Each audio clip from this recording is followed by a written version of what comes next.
Chapter 129. Should he do it or not? This was a problem. Patriarch 7 was badly injured in one move. Lu Li's reaction speed was much slower than Patriarch 7's. If he did, he would definitely be smashed away. Whether he would be smashed to death or not was another question. Lu Li paused for only the time for one breath before he made up his mind. The Lu family was in a bad situation this time, but Lu Li never thought about running away. He knew that he was tied to the same boat with the Lu family. Without the Lu family, he would be like duckweed without roots. It would be hard for him to survive at the Thousand Island Lake. He was comfortable staying at the Lu family. Nobody dared to mess with him. He helped the Lu family to earn Xian crystals, and the Lu family bought him endless pellets and resources. They provided him with a quiet environment to cultivate, which was what he needed. Actually, he thought about running away and going to Madame Yin for shelter, but he didn't trust her. His father, Lu Renhuang, had enemies at the northern desert. What if that enemy was the Bai family? Madame Yin was too nice to him, which made him feel uneasy. Subconsciously, he wanted to stay away from her. Therefore, he had to risk his life. Reinforcements were coming. If he didn't go, the Green Dwarfs would not be able to kill the chief patriarch of the Blood Evil Island. The battle would be lost. The Lu family would be destroyed, and he would die as well. He quickly took out a wind pellet and a power pellet and swallowed them. Then he rushed towards the chief patriarch like a leopard cat. The pellets melted in his mouth. A surge of power spread through his body. He became light and fast like the wind. Bang! The chief patriarch of the Blood Evil Island smashed a green dwarf away with his rod. Then he swung his rod that was more than 3 feet long and smashed at another green dwarf on his left. Lu Li's eyes lit up.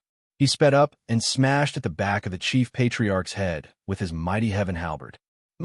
Even though the chief patriarch didn't look at Lu Li, it was as if he had eyes on the back of his head.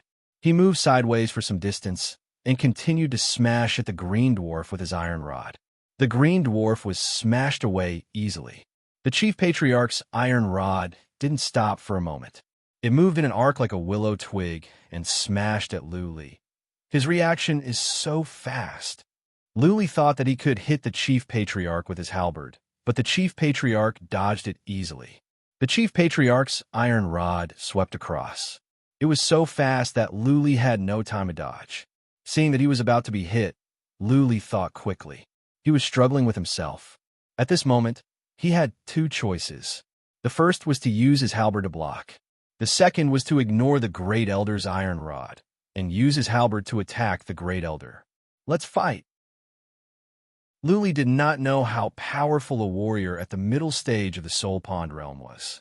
Also, the chief patriarch's speed of changing his moves was too fast. Even if Lu Li could successfully block it, he would be hit by chief patriarch's follow-up attacks. He gritted his teeth and ignored the Great Elder's attack. He raised the heaven-raising halberd and fiercely swept it towards the Great Elder's waist. He chose to fight with his life. Chief Patriarch showed a trace of mockery in his eyes. Lu Li wanted to make both of them suffer. He was quite sure that he could seriously injure Lu Li with this move. There was a high chance that he could kill Lu Li. Could Lu Li's halberd hurt him? He was wearing an 8th rank armor of the Earth grade. Lu Li couldn't kill him, could he? Chief Elder decided to continue attacking Lu Li because these green dwarfs were all under Lu Li's control. As long as Lu Li was smashed to death, the green dwarfs would lose control and the battle would be won. Hiss! The iron rod turned into shadows and smashed towards Lu Li's head. It was about to hit Lu Li's head. Even though Lu Li was wearing armor, he did not have a helmet. If he was hit, his brain would be squeezed out. At this moment of life and death, Lu Li reached out his other hand to protect his head. At the same time, he twisted his head to the side. He knew that the bones in his arm would be broken. But if the bones in his arm were not broken, his head would crack. Bang! The bones in Lu Li's arm were smashed into pieces in an instant.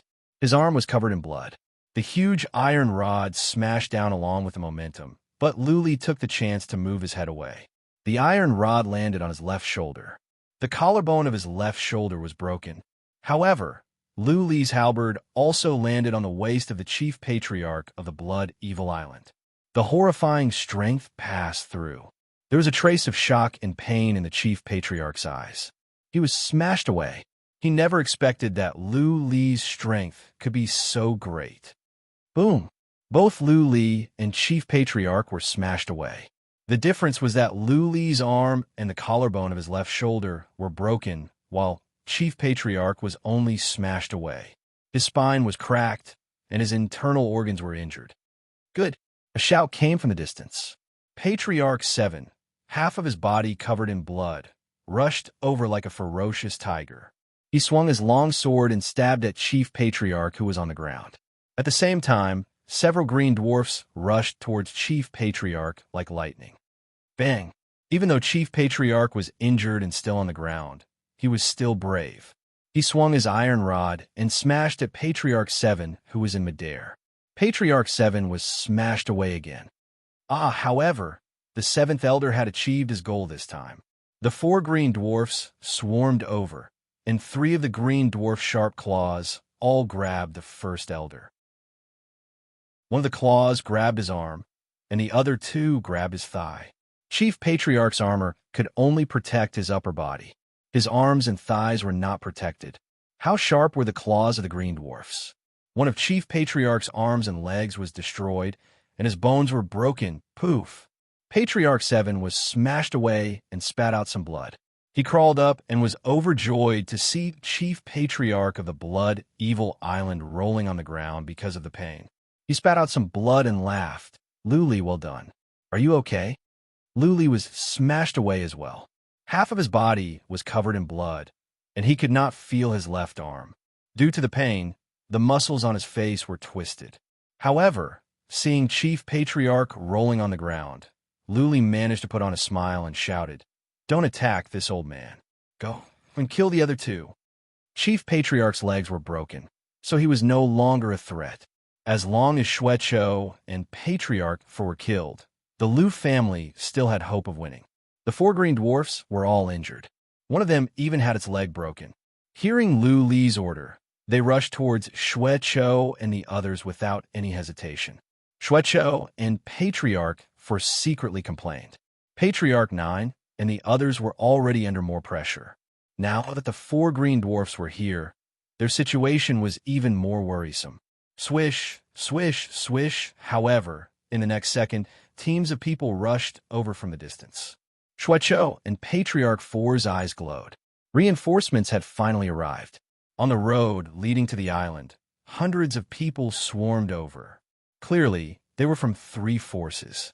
The hundreds of people were wearing armors of different colors and were divided into 3 phalanxes. 3 warriors of the Soul Pond Realm. Lu Li looked back and her expressions changed. There were 3 warriors of the Soul Pond Realm and nearly 100 warriors of the Spirit Sea Realm.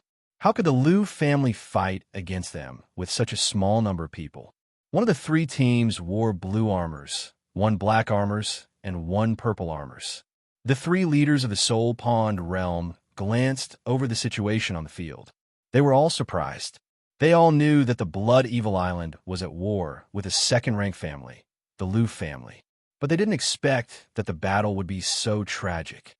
Xueqiu, your Blood Evil Island is so useless. The leader of the Purple Armored Force, a middle-aged warrior of the Soul Pond Realm, sneered and said, "You have been reduced to such a state by your own affiliated family. Xueqiu, have you wasted all these years?" There were some warriors of the Blood Evil Island among the 3 teams. Xuebugue was among them. Just now, Xuebugue was not on the island. He must have gone out to ask for help. Hearing the mocking words of the middle-aged man, Xuebugue's expression turned gloomy. He said with dissatisfaction, "Crazy Liu, we asked you here to help, not to ridicule us. Do it now. We will fulfill our promise as soon as the battle is over." Chapter 130. The other 2 forces didn't do anything either. They just looked on indifferently. Xueqiu and Patriarch 4 were besieged by a group of green dwarfs, suffering unspeakably. Hearing this, Xueqiu was enraged. He secretly cursed the idiot Xuebugue. How could he still provoke Madman Liu under such circumstances? Xueqiu forced Patriarch 9 back with 1 swing of his axe and kicked away a green dwarf. He turned around to Madman Liu and shouted, "Brother Liu, my son is not sensible. Do it now." Madman Liu smiled. He shrugged his shoulders and said, "We can do it, but you must double the reward. Otherwise, we will go back." "That's right, double. If you don't, we will go." The leaders of the other two forces also shouted. The fact that the three forces didn't do anything right away was clearly to get more benefits. Xueqiu and the others were in a precarious situation. They would be idiots if they didn't extort money. Xueqiu was trembling with anger. His arm was accidentally grabbed by a green dwarf. He shouted in rage, "Double is fine. Do it now." Luli had just taken a healing pellet.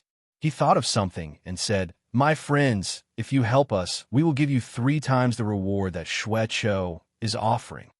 Lu Yi came to her senses. She quickly added, "Yes, yes. Seniors, as long as you help the Lu family, we will give you 3 times what the Blood Evil Island is offering."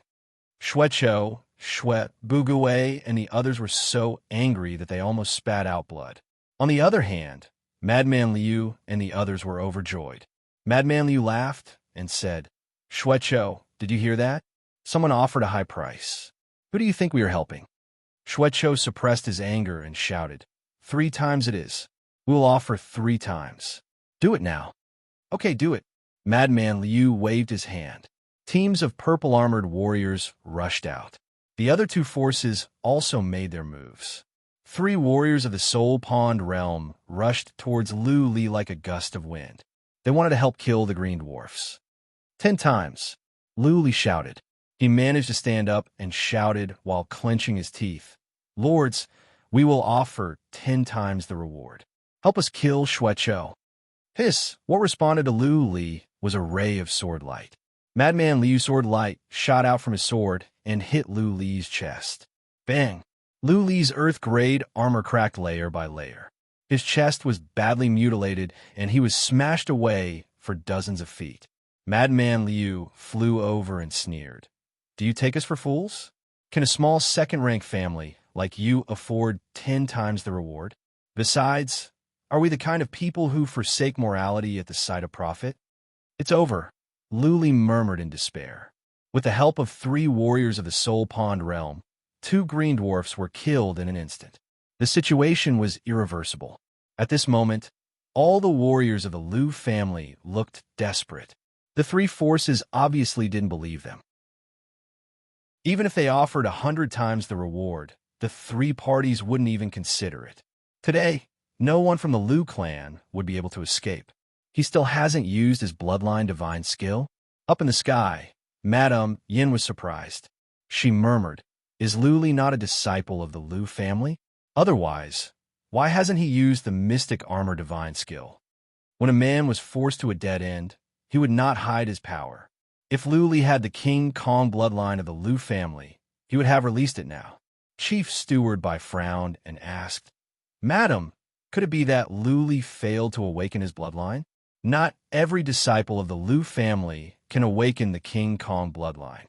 "Impossible," Madame Yin said with certainty. "Lu Renhuang is a disciple of the immediate Lu family, and he is at the human sovereign realm. How can his son fail to awaken his bloodline? For the past 100 years, no disciple of the Lu family has ever failed to awaken his bloodline." Chief Steward Bai said nothing. He was scolded several times, so he didn't dare to say that he would save Lu Li anymore. He knew that once Madame Yin made up her mind, she would not change her mind. Even if Lu Li were to die, Madame Yin would not do anything. "Okay, he is here." Madame Yin suddenly looked to the northwest and said, "We will be able to tell later whether Lu Li is a disciple of the Lu family or not." Chief Steward Bai looked to the northwest and saw a black dot getting bigger and bigger. He exhaled and said, "He finally made it. All of you stop. Otherwise, I will kill you." A shocking roar suddenly came from the northwest. The roar was even more horrifying than Lu Rufing's Heaven's Thunder roar at the Wuling County. It was like the roar of a beast king in the ice abyss. All the warriors on the ground felt their chi and blood tumbling, their eardrums stinging, and their hearts palpitating. The warriors fighting on the ground stopped out of instinct. The one who could make such a horrifying sound must be a powerful warrior. If such a powerful warrior were angered, they would die without a burial place. Shuecho, Madman Liu, and the others stopped fighting at once. Patriarch 7 and the others were scared out of their wits. They quickly told Lu Li and Lu Yi.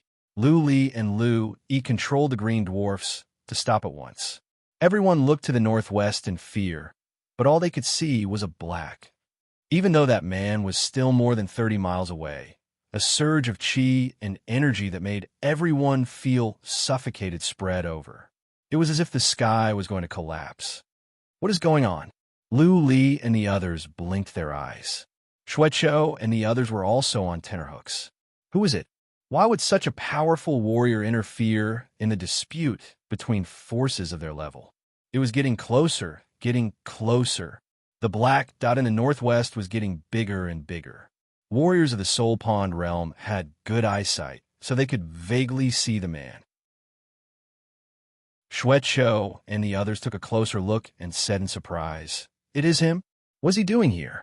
Don't go crazy, or we'll all be finished." Swish, the black dot in the distance was getting closer and closer. Luli could vaguely see it. However, he did not see the man clearly. Instead, he saw a huge red lion, a lion with wings. The lion was bigger than the average one. Its fur was red, as if there was a raging fire burning all over its body. There were 2 red wings on its back, but the lion's eyes were purple. There was a ferocious chi and energy emitting from it, making people feel depressed and instinctive fear. Purple-eyed fire lion. Someone shouted in surprise. Then he added, "It is the leader of the 5 freaks of the Thousand Island Lake, Lord Mingyu. Be careful. We will all die if we offend him." Lord Mingyu? Lu Yi and Patriarch 7 seemed to have heard of this man. Only Lu Li was confused. He had been busy with cultivation and paid no attention to the outside world. It was normal that he didn't know. As a matter of fact, not many people of the Thousand Island Lake didn't know about this man. The reason why he could be recognized so easily was that there was only one purple-eyed fire lion in the Thousand Island Lake. This man was one of the famous 5 freaks of the Thousand Island Lake, and he was ranked number 1. Many people were restless. They didn't even dare to move. Since he was called one of the 5 freaks, this man's character must be weird. Mingyu was also a well-known weirdo at the Thousand Island Lake. Too many people died in his hands. If anyone dared to anger him, the Blood Evil Island would be annihilated in an instant. The purple-eyed fire lion should be a Shin beast of a high rank. It was fast. In the time for more than a dozen blinks, the purple-eyed fire lion had flown to the sky above the Blood Evil Island.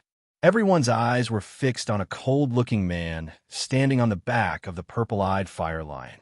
This man seemed to be in his 30s or 40s. He carried a silver sword on his back. His clothes were as white as snow. Even his hair was white.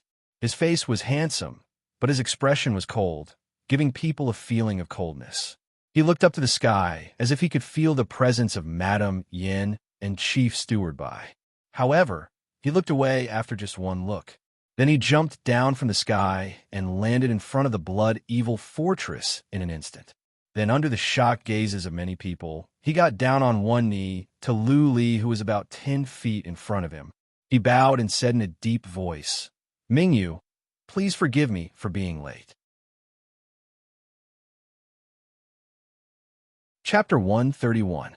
The Northern Desert was a large place with hundreds of millions of people and countless warriors.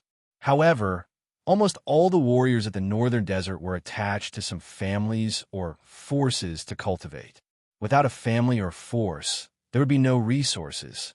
No matter how talented one was, without resources, one could not become a powerful warrior. The Spirit Sea realm required a large number of pellets to assist in cultivation.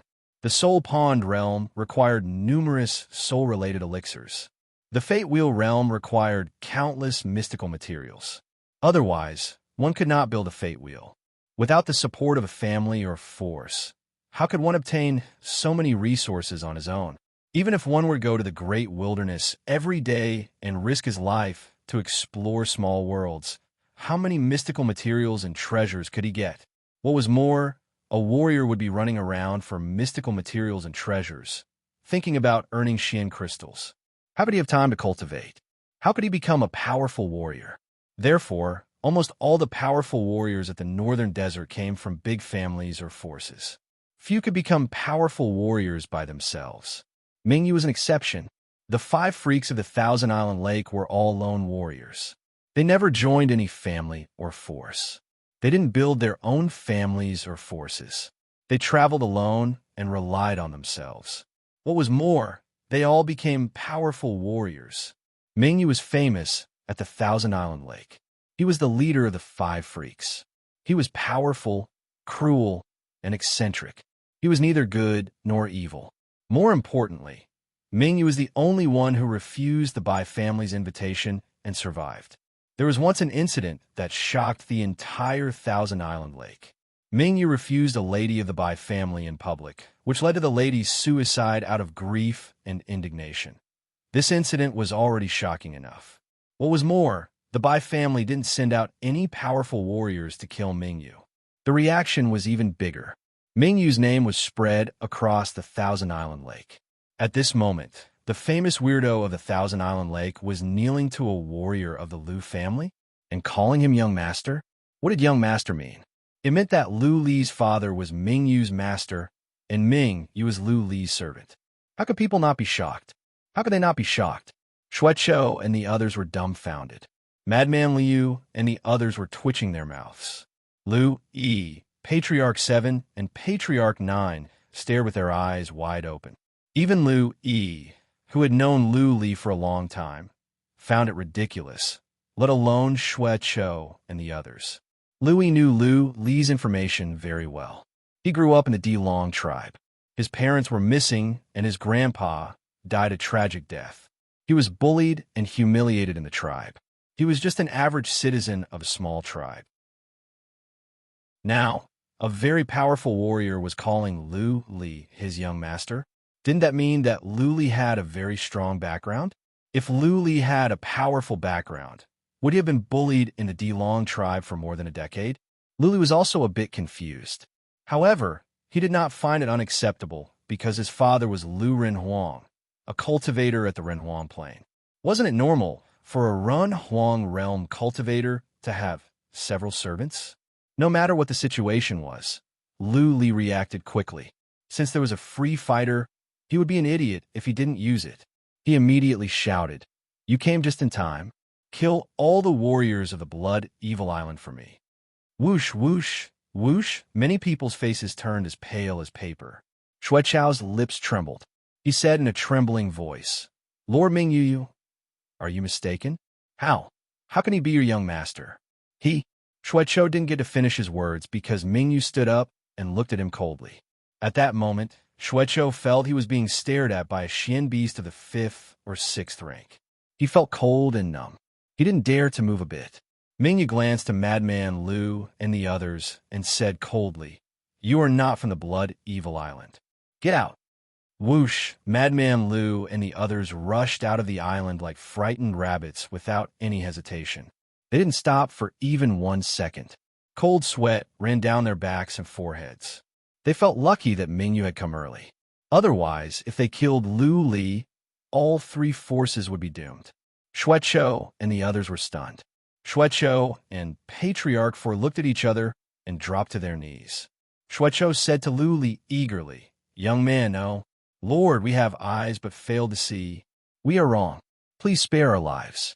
From now on, the Blood Evil Island will listen to your orders." Xueqiu had to lower his head.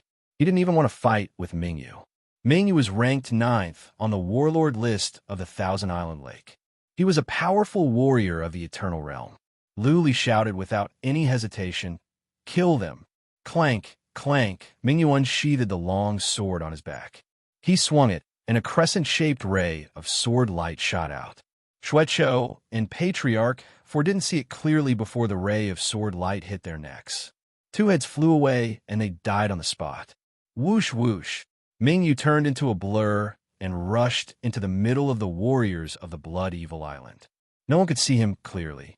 They could only see a blur. After the shadows passed by, heads flew away one after another. They were harvested like rice in a paddy field. So fierce, Luli exclaimed.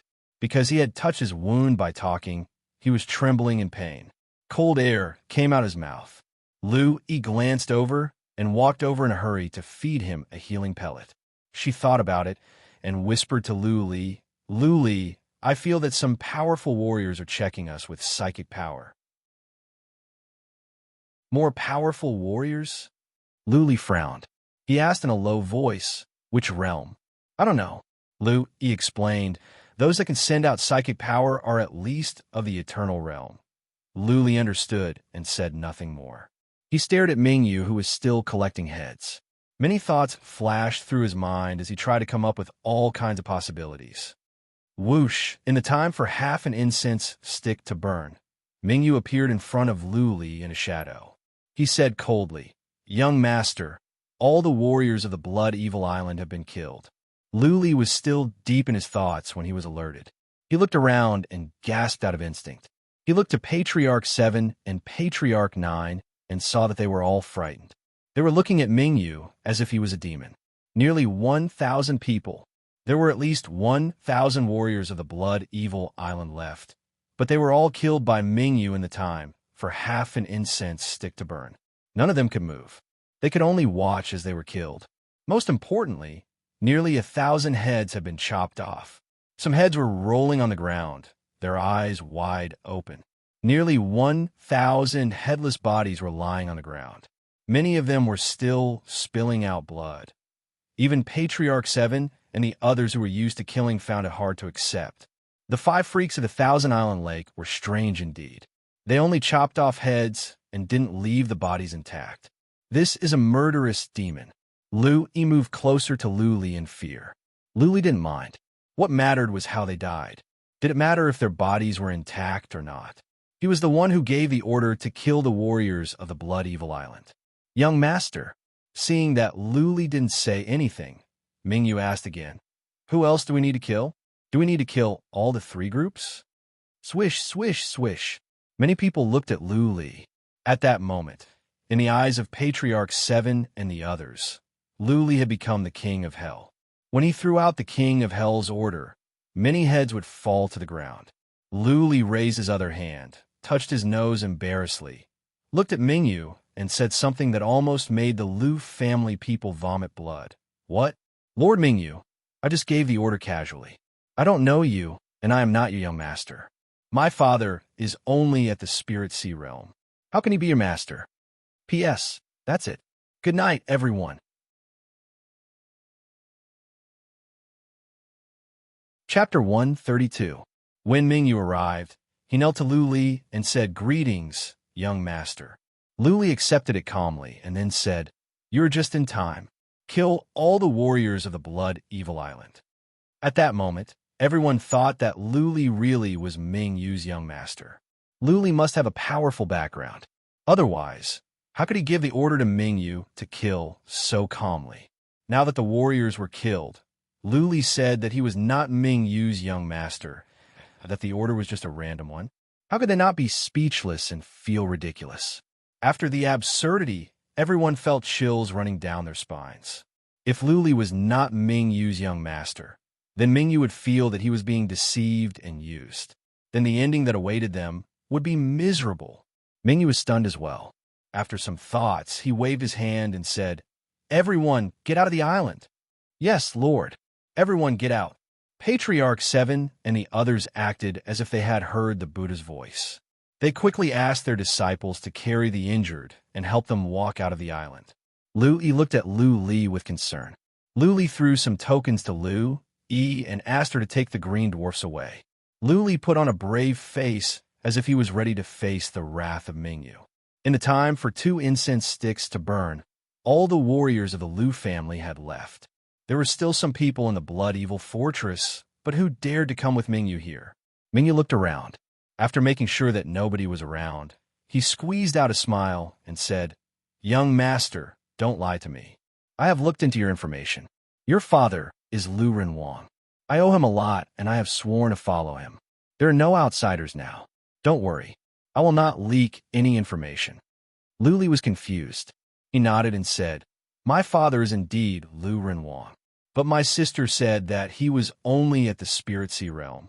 I was bitten to death by a third-rank Xian beast when I was born. How could he have done you a favor? Lu Renwang? Not Lu Renwang. Ming Yu's smile froze. He asked with a frown, Third-rank Xian beast? Are you sure? Your father is a powerful warrior of the human sovereign realm. I am sure, Lu Li said with certainty. Many people in the Dilong tribe know that my parents went missing the year I was born.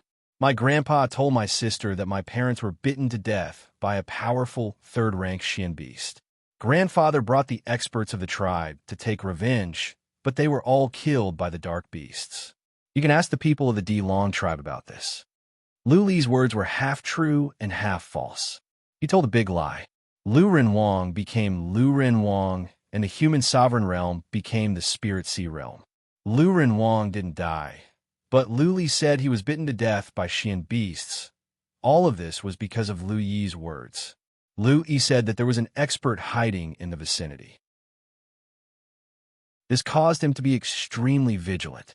With Ming Yu's strength, how can he not know that there were experts nearby? Even Lu Yi could sense his divine will, so it was impossible that Ming Yu couldn't. Since that was the case, why did Ming Yu allow that expert to hide nearby? There were only two explanations. Either this person was on the same side as Ming Yu, or Ming Yu knew of this person but pretended not to know. Ming Yu was one of the 5 freaks of the Thousand Island Lake, and he was a loner. Lu Li ruled out the first possibility. In that case, Ming Yu must have known that there were people lurking around, but he pretended not to know. Why would he do this? Also, since Ming Yu was indebted to his father, why did Ming Yu not come to him until now? Lu Li's information was easy to find. At least after the incident at the Wuling County, his information must have attracted many people's attention. Lu Li had been at the Blood Dragon Island for so long, but Ming Yu never showed up. Instead, he showed up at the most critical moment. All of this made Lu Li suspicious. Lu Ling once said that his father had a powerful enemy at the northern desert and asked him not to reveal his identity. The year when Lu Li was born, Lu Renhuang fought against a powerful enemy and killed them. How powerful must a person be to be regarded as a powerful enemy by Lu Renhuang, who was at the human sovereign realm? Therefore, Lu Li made up his mind in a short time just now. He would not reveal his identity and would never admit that he was Lu Renhuang's son. He was afraid that Ming Yu was sent by Lu Renhuang's enemy to get information about Lu Renhuang. Lu Li was afraid that after that enemy learned that Lu Renhuang was at the ice abyss, they would try their best to kill his father. Hearing Lu Li's words, Ming Yu frowned again. Suddenly, he looked at Lu Li's neck and asked, "Have you awakened any bloodline?" Lu Li was even more alarmed. He shook his head firmly and said, "Lord, I once went to the temple at the Wuling County to try, but I failed. Many people know about this.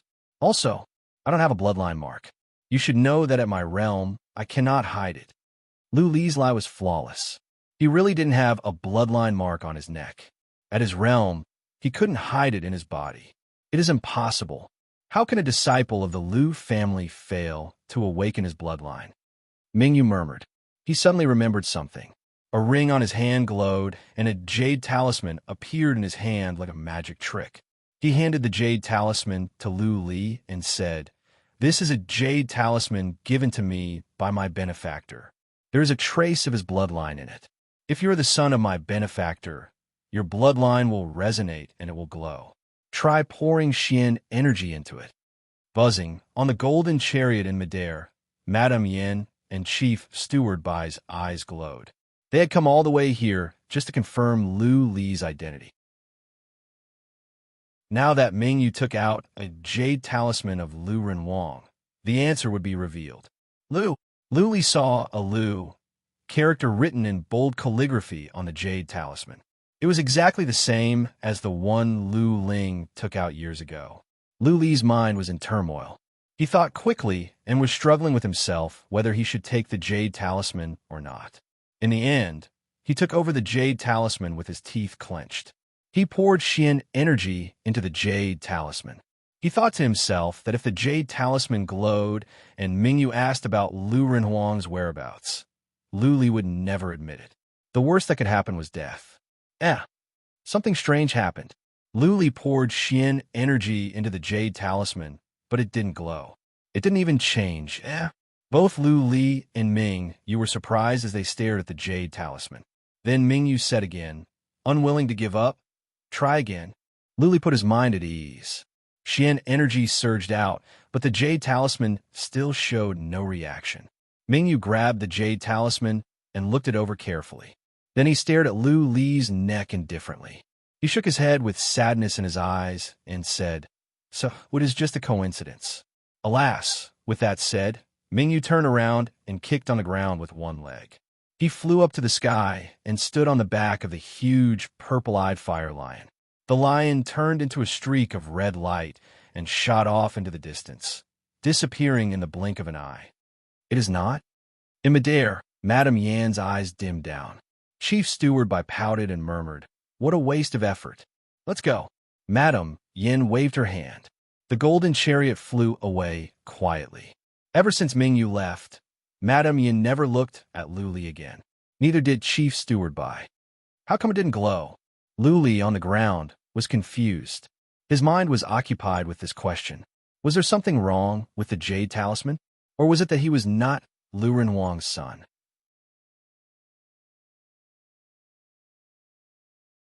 Chapter 133. He left. Patriarch 7 and the others were all on the battleships outside the island. As for the warriors of the Killer's Island, the Devil Island, and the Black Fox Island, they were nowhere to be seen. After Ming Yu left, Lu Yi rushed towards the Blood Evil Fortress at once, trying to make sure whether Lu Li was alive or not. When she saw Lu Li standing where he was with confusion in his eyes, Lu Yi put on a big smile. Patriarch 7 and the others ran over as well. They were also overjoyed. Ming Yu had left, which meant that they were safe. Whether Lu Li was the young master of Ming Yu or not, they were safe now. All the warriors of the Blood Evil Island were killed. The three forces of the Killer's Island were scared off. They had won. The Lu family had survived. Patriarch 7 walked to Lu Li at once and asked, "Lu Li, what is going on? Are you the young master of Lord Ming Yu or not?" Lu Li touched his nose. He didn't say anything. He just took a healing pellet and sat down with his legs crossed. He casually said, "Don't worry about this. Deal with the aftermath first." Seeing Lu Li's indifferent expression, everyone was relieved. Patriarch 7 asked the uninjured patriarchs to deal with the aftermath. There were still many people in the Blood Evil Fortress. Family members of the Blood Evil Brotherhood were all there. What if there were warriors lurking around? The fight was brutal. Many of the Lu family lost their lives. Of the more than 100 warriors that came, only less than half were left. There were only 5 green dwarfs left, and all of them were wounded. Patriarch 7, Patriarch 9, and many other patriarchs were badly injured. Several patriarchs of the Spirit Sea realm died. However, almost all the warriors of the Blood Evil Island were killed. At this moment, the Lu family had the absolute advantage. 3 patriarchs and Lu Yi rushed towards the Blood Evil Fortress with the 5 green dwarfs. The remaining nearly 100 warriors were all killed at once. The rest of the family members were shivering in fear, living in a state of panic. What came next was easy. All the family members of the Blood Evil Island were locked up. Warriors of the Lu family went to the tribes of the Blood Evil Island and gathered a group of able-bodied men to bury the corpses, wash the blood, treat the wounded, and so on. After a busy day, by nightfall, all the aftermath work was taken care of. Nothing happened during the day. All the Lu family disciples were excited. If nothing went wrong, the Blood Evil Island would belong to the Lu family. All the warriors of the Blood Dragon Island were brought to the Blood Evil Island and lived in the Blood Evil Fortress. That night, none of the disciples of the Lu family slept. Some were healing their wounds, and some were keeping watch. The group of people was extremely excited. Nothing happened that night. The people of the Lu family were even more excited. It seemed that Ming Yu's reputation had awed all the nearby forces. Nobody dared to attack the Blood Evil Island. From now on, this island would be the territory of the Lu family. When teams of patrolling warriors passed by the stone castle where Lu Li lived, their steps were lighter and their expressions were more respectful. Not only was Lu Li their savior, but he was also the hope for the future development of the Lu family. The young master of Mingyu, how honorable was that?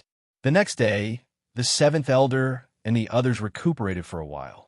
Their injuries had recovered a little, and they dragged their injured bodies and began to busy themselves. The Lu family gathered 3,000 strong men from each tribe and also found some warriors of the Xianwu realm to form 6 armies. Each troop was led by 5 warriors of the Lu family. This way, they could completely control the troops. The Blood Evil Island had more than 100,000 civilians, but there were very few warriors of the Xianwu realm. At the Thousand Island Lake, it was quite common for forces to fight. The natives didn't care who the island owner was. As long as no one was killed, they wouldn't put up much resistance.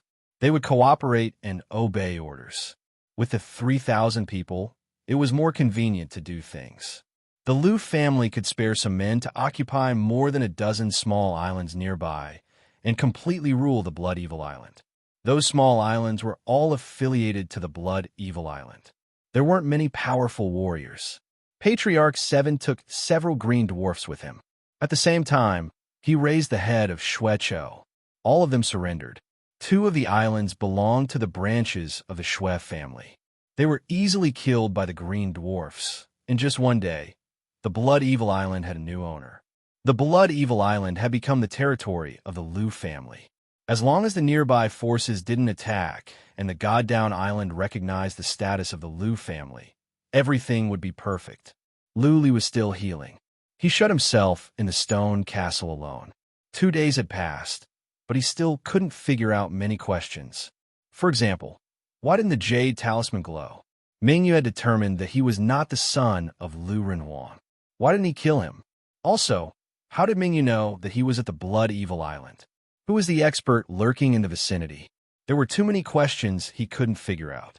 2 days had passed. Lu Li's uneasiness had calmed down. If Mingyu wanted to kill him, he would have done so earlier. Since he didn't come back and that powerful warrior didn't show up, at least for the time being, Lu Li would be safe. There must be a way out when the time comes. Life must go on. After healing for 2 days, Lu Li's condition was better. He asked someone to get him a clean robe. He got up and took a bath to wash off the extravasated blood on his body. Then he asked someone to prepare food. After a while, Lu Li walked in with several people behind her. She brought a table full of delicious food. Lu Li asked someone to put the food down and close the door. Then she looked at Lu Li, who was eating, and said, "Lu Li, are you really the young master of Mingyu or not?" Lu Li had thought a lot these 2 days. He had a plan in mind. He casually said, "Tell everyone in the Lu family about this. Nobody can ask about it or talk about it. Especially if outsiders ask. Just say you don't know and let them ask me." Lu Li blinked in confusion.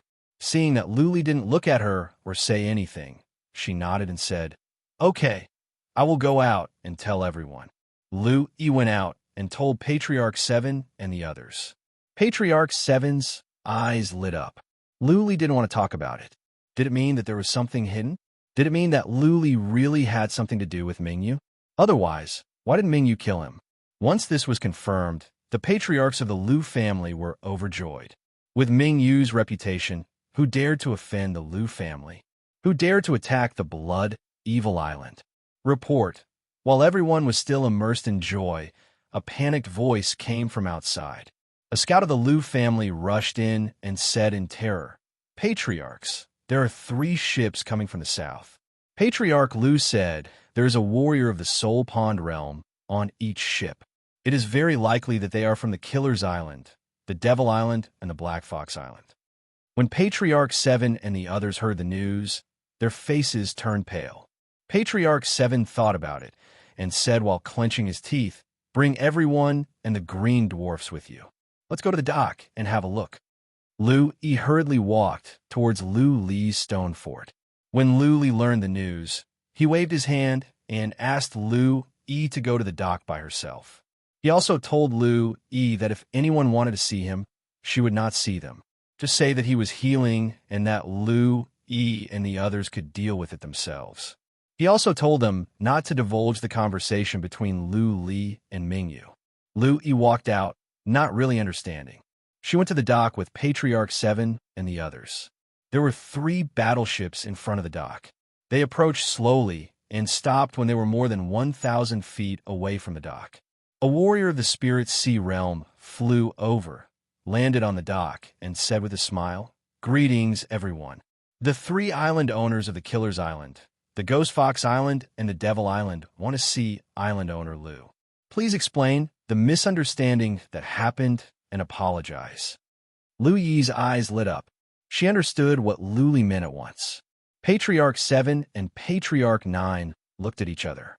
They were relieved and smiled.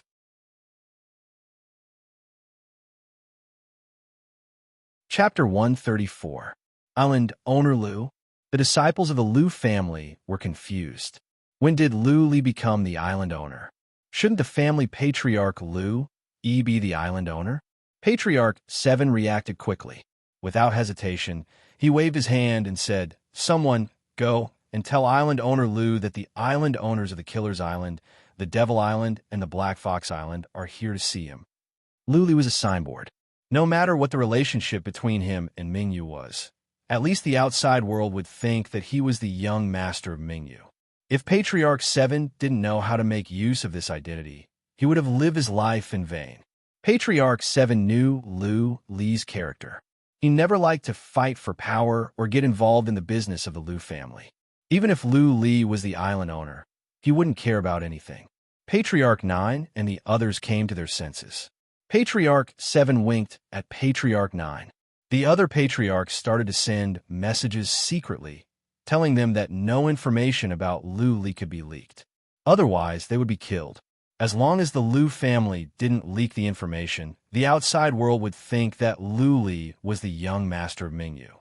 Then the Blood Evil Island would be safe. Who dared to offend the Blood Evil Island at the risk of being hunted down by Mingyu? After a while, the messenger came back and said something to Patriarch 7 in a low voice.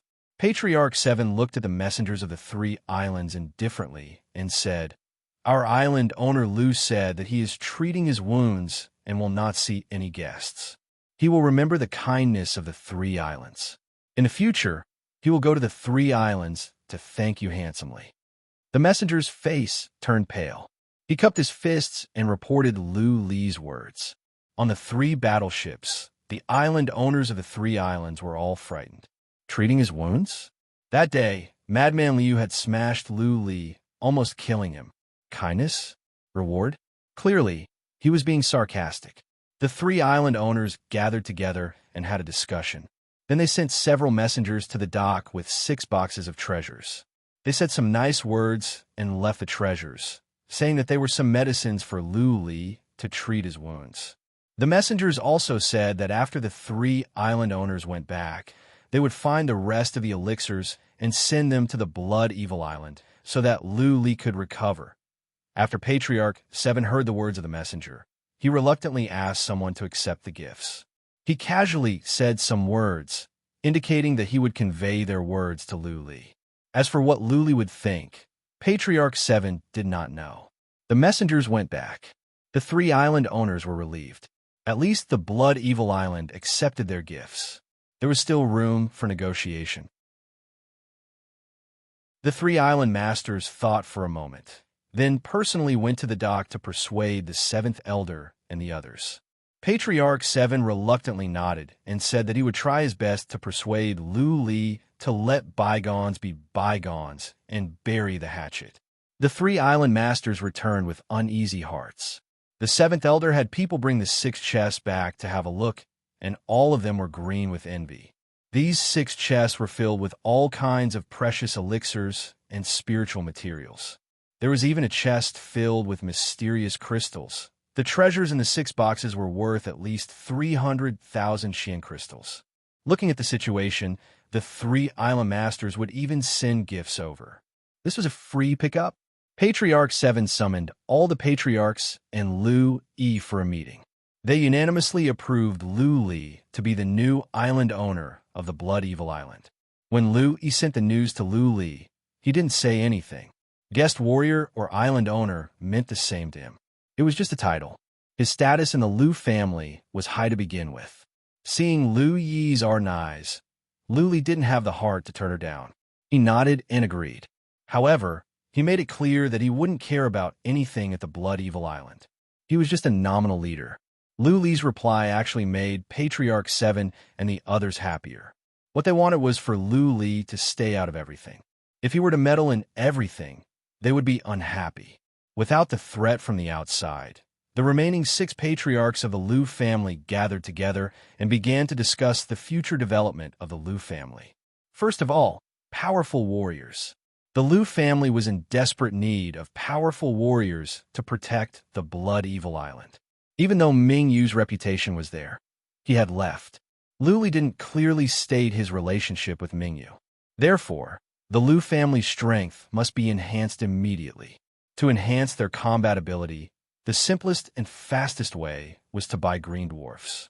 The items sent by the 3 island masters were worth 300,000 Xian crystals. All the valuables of the Blood Evil Island had been collected and counted. The wealth was amazing. There were 500,000 Xian crystals, and the treasures and mystical materials added together were worth 2 million Xian crystals. Therefore, the Lu family was not short of Xian crystals. Each green dwarf was worth 50,000 Xian crystals. Patriarch 7 waved his hand and was ready to pay back the 400,000 Xian crystals he owed the Heaven Prison Chamber of Commerce and buy 10 more green dwarfs. Including the 5 green dwarfs left in the Lu family, there would be 15 green dwarfs in total. They wouldn't be afraid even if the 3 islands attacked together. At the same time, Patriarch 7 was ready to bring hundreds of thousands of Xian crystals to the God Down Island so that the God Down Island would recognize the status of the Lu family and become an affiliated force of the God Down Island. As long as the God Down Island agreed, the Blood Evil Island would be completely stabilized. On the other hand, all the aborigines of the Blood Evil Island could be summoned to the Lu family warriors who could cultivate Xian energy. A large number of pellets would be used to help them enhance their combat abilities. The number of warriors of the Lu family was too few. They didn't have enough manpower. After the discussion, the patriarchs of the Lu family started to move. Lu Yi and a group of patriarchs brought numerous treasures to the branch of the Heaven Prison Chamber of Commerce at the God Down Island to sell. After they got the Xian crystals, Lu Yi went to the Heaven Prison Island with a patriarch to find Chief Steward Bai. Patriarch 7 went to the Su family, the overlord of the God Down Island, with his injuries. He brought hundreds of thousands of Xian crystals to give to the Su family. Unexpectedly, patriarchs of the Su family dared not to accept the Xian crystals. The chief patriarch of the Su family received Patriarch 7 in person and promised that from now on, the Blood Evil Island would be the territory of the Lu family. Also, the Lu family didn't have to pay any tribute. Patriarch 7's attitude could not be better. The chief patriarch of the Su family even kindly invited Lu Li to the island as a guest and conveyed the greetings from Su Chun, the island owner of the God Down Island. He also said that in a few days, when Lu Li's wounds were healed, he would send someone to offer his condolences. Patriarch 7 was overjoyed. The Su family clearly knew about the fight at the Blood Evil Island and how Ming knelt down. There was only one 5th-rank force in the entire Thousand Island Lake, the Bai family, the old man of Heaven Prison's family. There were 8 other 4th-grade forces, and the God Down Island was one of them. 3 warriors of the Soul Pond realm would be a 3rd-rank force, and 3 warriors of the Fate Wheel realm would be a 4th-rank force. There were 3 warriors at the Fate Wheel realm on the God Down Island. Island owner Su Chun was at the peak of the Fate Wheel realm. What realm was Ming Yu at? Eternal Realm Warrior ranked top 10 on the Warlord list of the Thousand Island Lake. Even though there was a rumor many years ago that Su Chun was about to reach the Eternal Realm, even if he did, how could he be a match for Ming Yu? It was easy to explain why the Su family valued Lu Li so much. Patriarch 7 put his mind at ease. With Lu Li's reputation, at least in the short term, the Blood Evil Island would be safe. However, When Lu Yi came back the next day, she brought back a piece of bad news. The Bai family's attitude towards her was much colder than before. Previously, the green dwarfs only cost 40,000 Xian crystals, but this time, it was 50,000 Xian crystals. Also, it was another 50,000 Xian crystals for delivery. Is it because of Mingyu? Patriarch 7 remembered the rumor that Mingyu refused the solicitation of the Bai family and indirectly caused a young lady of the Bai family to commit suicide for love. Patriarch 7 felt uneasy. The Bai family was the overlord of the Thousand Island Lake. If the Bai family were to be offended, the Lu family would find it difficult to move forward.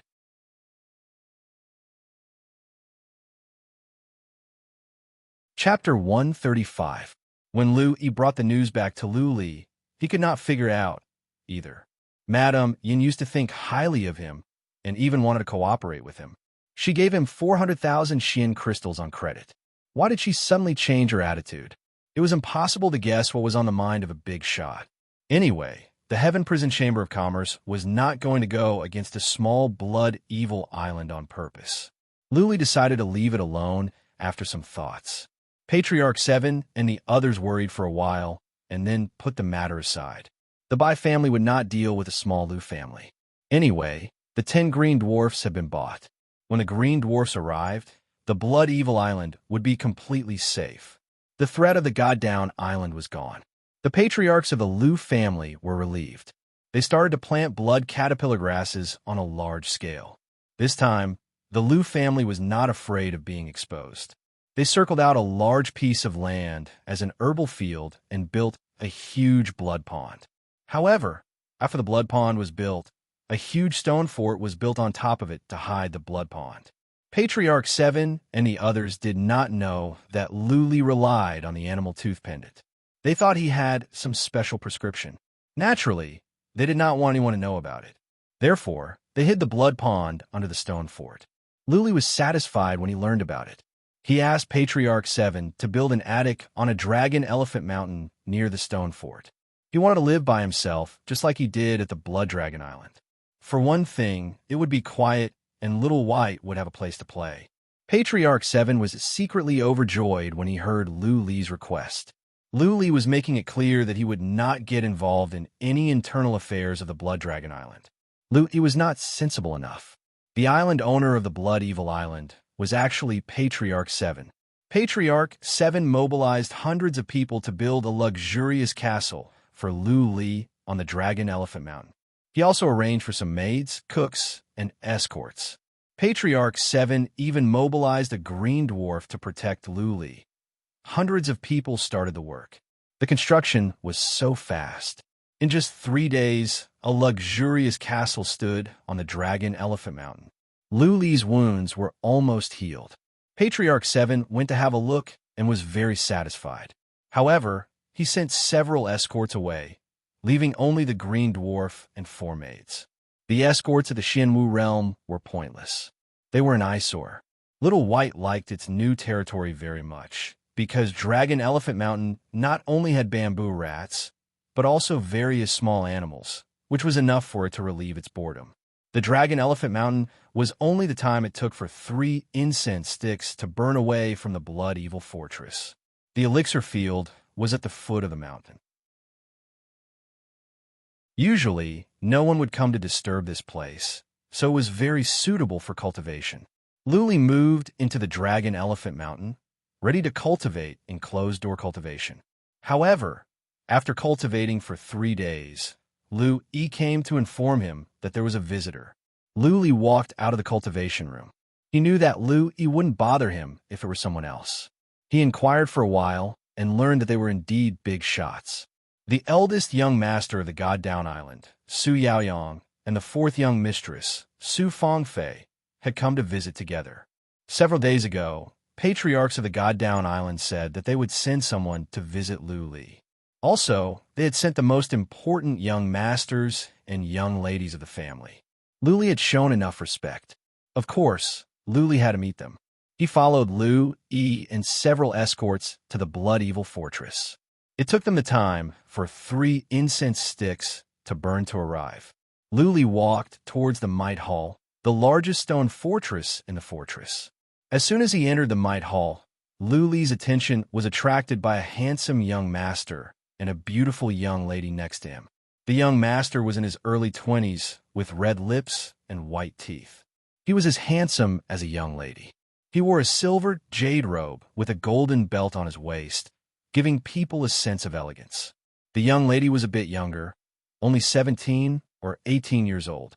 She wore a white dress with pink lace. She had green gems on her earlobes. She had bright eyes and white teeth. She had a sweet smile and an elegant temperament. All of a sudden, Lu Li looked inferior. Two bloodline warriors, and both of them are of the 5th rank. Lu Li fixed his eyes on the necks of the two. There was a cyan mark on their necks like 2 willow leaves. Lu Li could not tell what kind of bloodline it was. Behind them stood 2 old men of the Soul Pond realm. Clearly, they were their escorts. With 2 warriors of the Soul Pond realm standing there, their status was even more obvious. Su Yaoyang is at the initial stage of the Soul Pond realm, and Su Fangfei is at the latter stage of the Spirit Sea realm. Lu Li felt shocked after sensing their qi and energy. Young masters and young ladies of 4th rank forces were really something. Su Yaoyang had reached the Soul Pond realm at such a young age, and he was a bloodline warrior. His future was boundless. Seeing Lu Li walking over, the two of them glanced over at him. They were taken aback. Lu Li was wearing an average cyan robe, and he was only at the middle stage of the Spirit Sea realm. He didn't have the noble temperament of someone born in a big family. He didn't look like the young master of Mingyu. The two were born in big families, so they were shrewd. They smiled and stood up. The handsome young master Su Yaoyang cupped his fists and said, "You must be island owner Lu Li? I am Su Yaoyang, and this is my sister, Su Fangfei."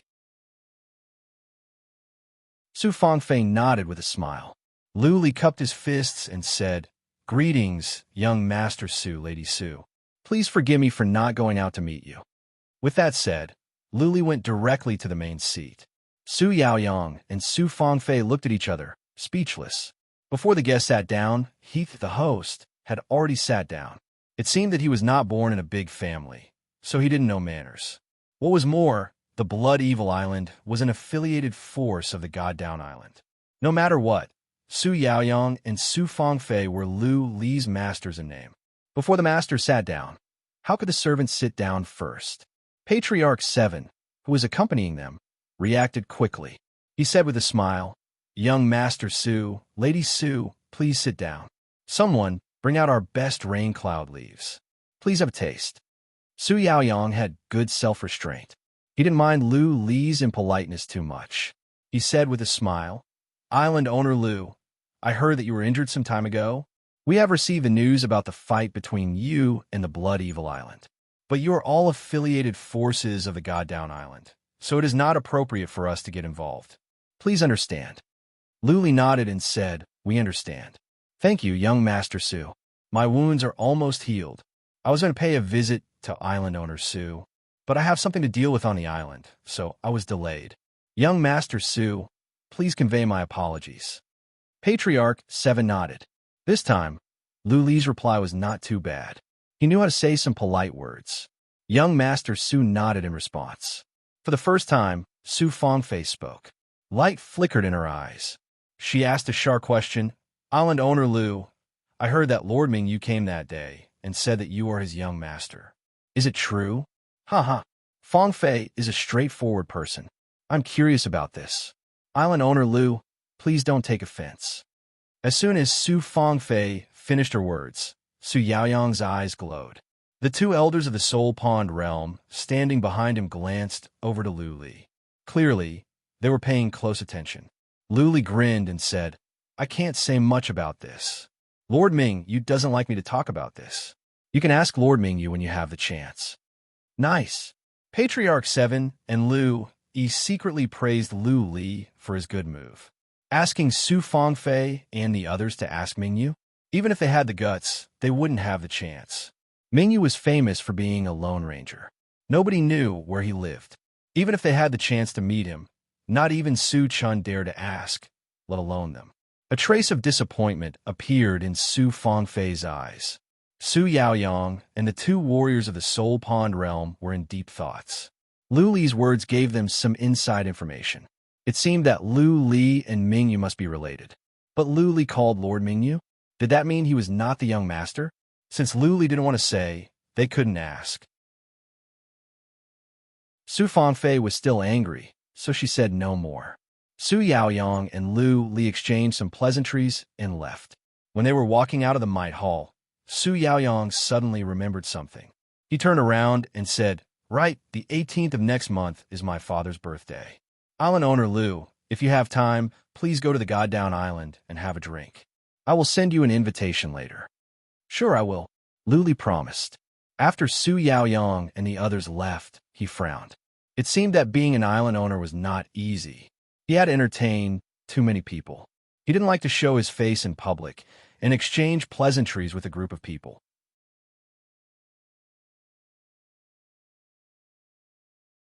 Chapter 136. After Su Yaoyong and Su Fangfei left, Lu Li went back to the Dragon Elephant Mountain to cultivate. 2 days later, messengers from the Killer's Island, the Devil Island, and the Black Fox Island came again to see Lu Li. Lu Li was nowhere to be seen. The man left behind about 200,000 Xian crystals and left. The seventh elder vaguely expressed that the previous incident would be written off and they would coexist peacefully in the future. The Lu family's herbal field was cleared, and they started to plant blood caterpillar grass on a large scale. They planted 10,000 stalks at once and bought over 1,000 blood rhinoceroses. The blood pond was large and could be used for 10 days at a time. Lu Li only needed to go down the mountain once every 10 days. After 10 days, the Heaven Prison Chamber of Commerce delivered 10 green dwarfs. This time, the Blood Evil Island was completely safe. During this time, more and more people came to the Blood Evil Island to seek shelter. Even though there were not many of them and none of them had high plane, the Lu family was very happy. What the Lu family lacked the most right now was people. Even though there might be spies from other forces in this group of people, the Lu family didn't care. They would use them first. However, these newcomers did not have the qualifications to approach the medicinal field. They could only be in charge of some chores, such as patrolling outside the island and running errands. 13 days later, the first batch of blood caterpillar fruits were ripe. There were 6,000 of them, which would be worth more than 100,000 Xian crystals according to the original price. The seventh patriarch and Lu Yi personally went to the Heaven Prison Island, but they came back dejectedly. The Heaven Prison Chamber of Commerce had lowered the price. 20 Xian crystals for one blood caterpillar fruit was 50,000 Xian crystals less. Chief Steward Bai's explanation was that the Lu family had too many blood caterpillar fruits and the market was limited. The Heaven Prison Chamber of Commerce did not do business with forces outside the Thousand Island Lake, so they could not sell it. Chief Steward Bai had also limited the number of blood caterpillar fruits that Lu Yi could bring in, at most 10,000 blood caterpillar fruits a month. The Heaven Prison Chamber of Commerce would not be able to swallow any more. However, he promised that this was the lowest price. If the price was lowered again, the Lu family could sell the blood caterpillar fruits to other chambers of commerce, and the previous agreement would be canceled. Is it really because of Mingyu? Why did the Bai family's attitude towards him change so much? Lu Li couldn't figure it out. However, the Lu family could make a lot of money if they could sell it for 20 Xian crystals each. After a few years of operation, the Lu family's wealth would be terrifying. Everything was going well. The Lu family provided Lu Li with endless Heaven Xian pellets. He didn't have to worry about cultivation resources. If everything went well, it would take him 5 or 6 months to reach the late stage of the Spirit Sea realm. Lu Li's cultivation speed might be fast, but that was based on the endless amount of Heaven Xian pellets. How could an average person enjoy such treatment? Even Lu Yi did not have this kind of treatment when she was in the Wuling County. Back then, the Lu family was a prosperous family with too many warriors of the internal clan, the external clan, and the guest clan. Other than the child who had awakened the flame bloodline, no one else had the right to use all kinds of resources without restrictions. Lu Li's cultivation speed was actually fast, at least twice as fast as average warriors. Lu, E, and Patriarch 7 all noticed this, but they thought it was because of Lu Li's talent. Lu Li had always been a man of few words, so it was inappropriate for them to ask. Lu Li didn't know how fast the others were cultivating, so he didn't think about it. Now, he was focused on cultivation. He wanted to reach the eternal realm as soon as possible, and then find a way to teleport to the Lu family and find Lu Ling at the Siam Plains. The Blood Evil Island was stabilized. They were not in need of Xian crystals anymore. Patriarchs of the Lu family all received endless resources.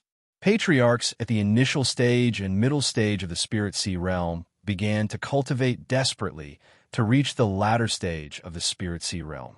Patriarch 7 and Patriarch 9, on the other hand, were ready to try to reach the Soul Pond realm. There were also many native martial artists who were given many pills to help them increase their combat strength. The Lu family formed 6 armies of 3,000 warriors, among which there were about 400 or 500 warriors of the Xianwu realm. The Lu family wanted to use the endless resources to push these warriors to the peak of the Xianwu realm, and then help dozens of others to reach the Spirit Sea realm. In this way, the strength of the Lu family could be greatly enhanced. 8 days later, the peaceful Blood Evil Island was stirred up again. A man came to the island, a warrior who came to seek shelter at the Lu family. The reason for the stir was that this man was at the Soul Pond realm, the peak of it. Because of Ming Yu's fame, there were warriors coming to the Blood Evil Island to seek shelter. But it was a warrior at the peak of the Soul Pond realm, which was strange. Everyone in the Lu family was nervous. If this old man acted recklessly, he could level the entire Blood Evil Island by himself. When Lu Yi saw this man, she immediately sent someone to inform Lu Li. Lu Li hurried down the Dragon Elephant Mountain with a green dwarf and arrived at the Blood Evil Fortress. He met the powerful warrior who came to seek shelter. This was an old man who was about to die. His back was hunched like a camel, and his hair was white like snow. His brows were also white, and they were also quite long, hanging down to his cheeks.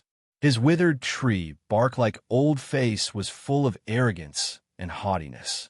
Bang, bang, bang. At this moment, the old man was sitting behind a golden table. He slapped the golden table loudly. He squinted at Patriarch 7 and the others and said, "Where is the island owner? Where is your island owner? I, the hunchback, have come all the way here. Is this how you treat me? I have been sitting here for half a day, and the island owner doesn't even show up without a word. What kind of hospitality is this? One word. Will you give me the position of the chief patriarch of the Blood Evil Island? If not, I will leave." Lu Li didn't go in rashly. He winked at Lu Yi, who was inside. Lu Li walked out quietly. Lu Li asked, "What is it? Have you got all the information about this man?" Lu Yi nodded and said, "Patriarch Lu has. This man is called Hunchback Tian. He is famous at the Thousand Island Lake. He reached the peak of the Soul Pond realm 100 years ago. He really came here with sincerity. But we cannot accept this man." "Oh." Lu Li raised his eyebrows in surprise and asked, "Why not?" "We cannot afford it." Lu Yi sighed and said, "Hunchback Tian reached the peak of the Soul Pond realm 100 years ago. Over the past 100 years, he has joined more than 40 forces. In the end, all of them sent him away. This man is a lunatic. He tries to reach the Fate Wheel realm once a year. He has tried more than 80 times, but he failed every time without exception." "More than 80 times?" Lu Li touched his nose in embarrassment. He seemed to understand what Lu Yi meant. Patriarch Kai of the Lu family once told him that the wealth of the Lu family was only enough for them to try to reach the Fate Wheel realm for 3 times. Based on Lu Li's estimation of the wealth of the Lu family, one attempt to reach the Fate Wheel realm would cost at least 3 million Xian crystals. Hunchback Tian would try to reach the Fate Wheel realm once a year, so they had to prepare 3 million Xian crystals for him. Not even a third-rank family could afford it. Fourth-rank family? They were not short of warriors of the Soul Pond realm. What was the use of Hunchback Tian? You have tried for 100 years and you still failed? You still want to do it? Lu Li was speechless. Talent was very important on the path of Wu Dao.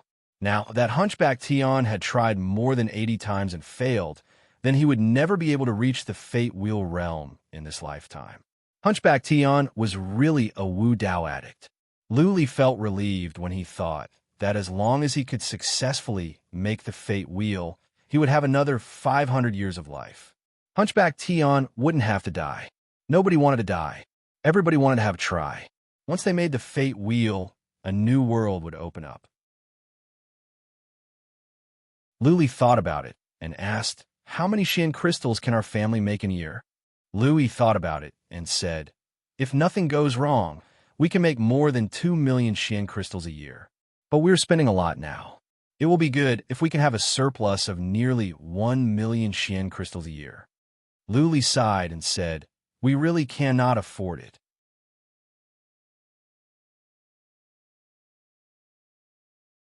Chapter 137. Luli thought about it and asked again, "Are you sure there is nothing wrong with this Hunchback Tian's information? If we recruit him, he won't do anything reckless on the island, right?" "Luli, we really can't afford to raise him." He shook her head. Seeing that Luli didn't say anything, she had to add, "He is okay. Hunchback Tian is famous at the Thousand Island Lake. I never heard of him doing anything reckless." "That's good." Luli suddenly made up his mind. He walked towards the Might Hall in strides. Patriarch 7 and Patriarch 9 were talking to Hunchback Tian in a nice tone.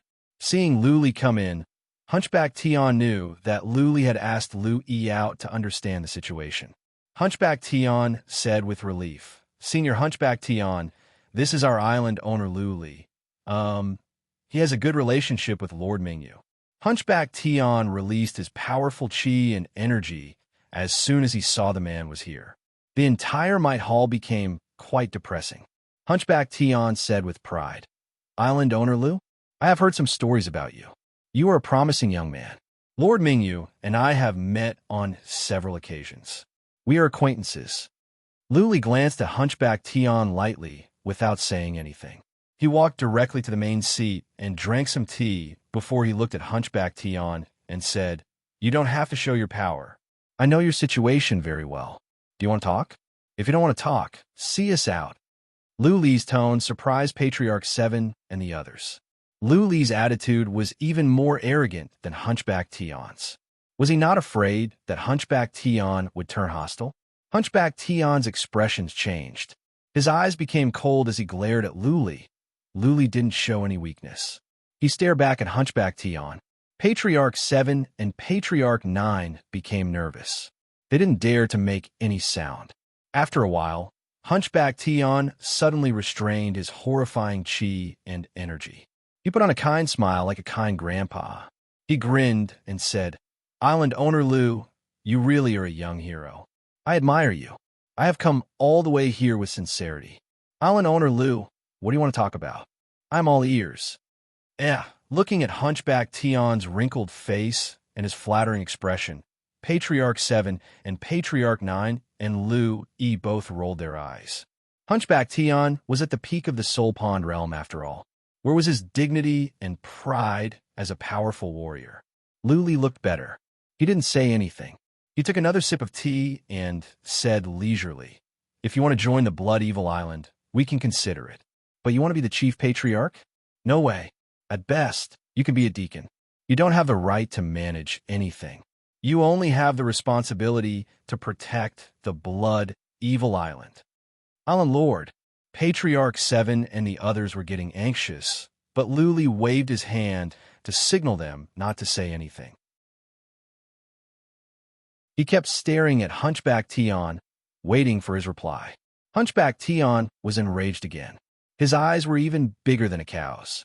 He slammed the table and said angrily, "Deacon, responsible for the safety of the island? Island Lord Lu, do you think this old man is a guard dog? You're looking down on me too much. I have been famous at the Thousand Island Lake for 100 years. Even Su Chun has to be polite to me, not to mention a third-rank force like yours. Send the guest off." Before Hunchback Tian could finish his words, Luli shouted coldly and walked directly towards the outside. Hunchback Tian became anxious. He dashed to the front of Lu-Li and said with a flattering smile, "Island Lord Lu, I haven't finished yet. Don't be in such a hurry to leave. Actually, as long as you agree to my terms, you could be a deacon. From now on, I will be responsible for the safety of the Blood Evil Island. Luli squinted at Hunchback Tion and said, "What terms?" Hunchback Tion's expression became solemn. He said seriously, "I have learned several profound meanings recently. I am confident that I can reach the Fate Wheel realm. As long as the Blood Evil Island can provide me with unlimited mystical materials to reach the Fate Wheel realm, the business of the Blood Evil Island will be my business. Whoever dares to attack the Blood Evil Island must step over my dead body first."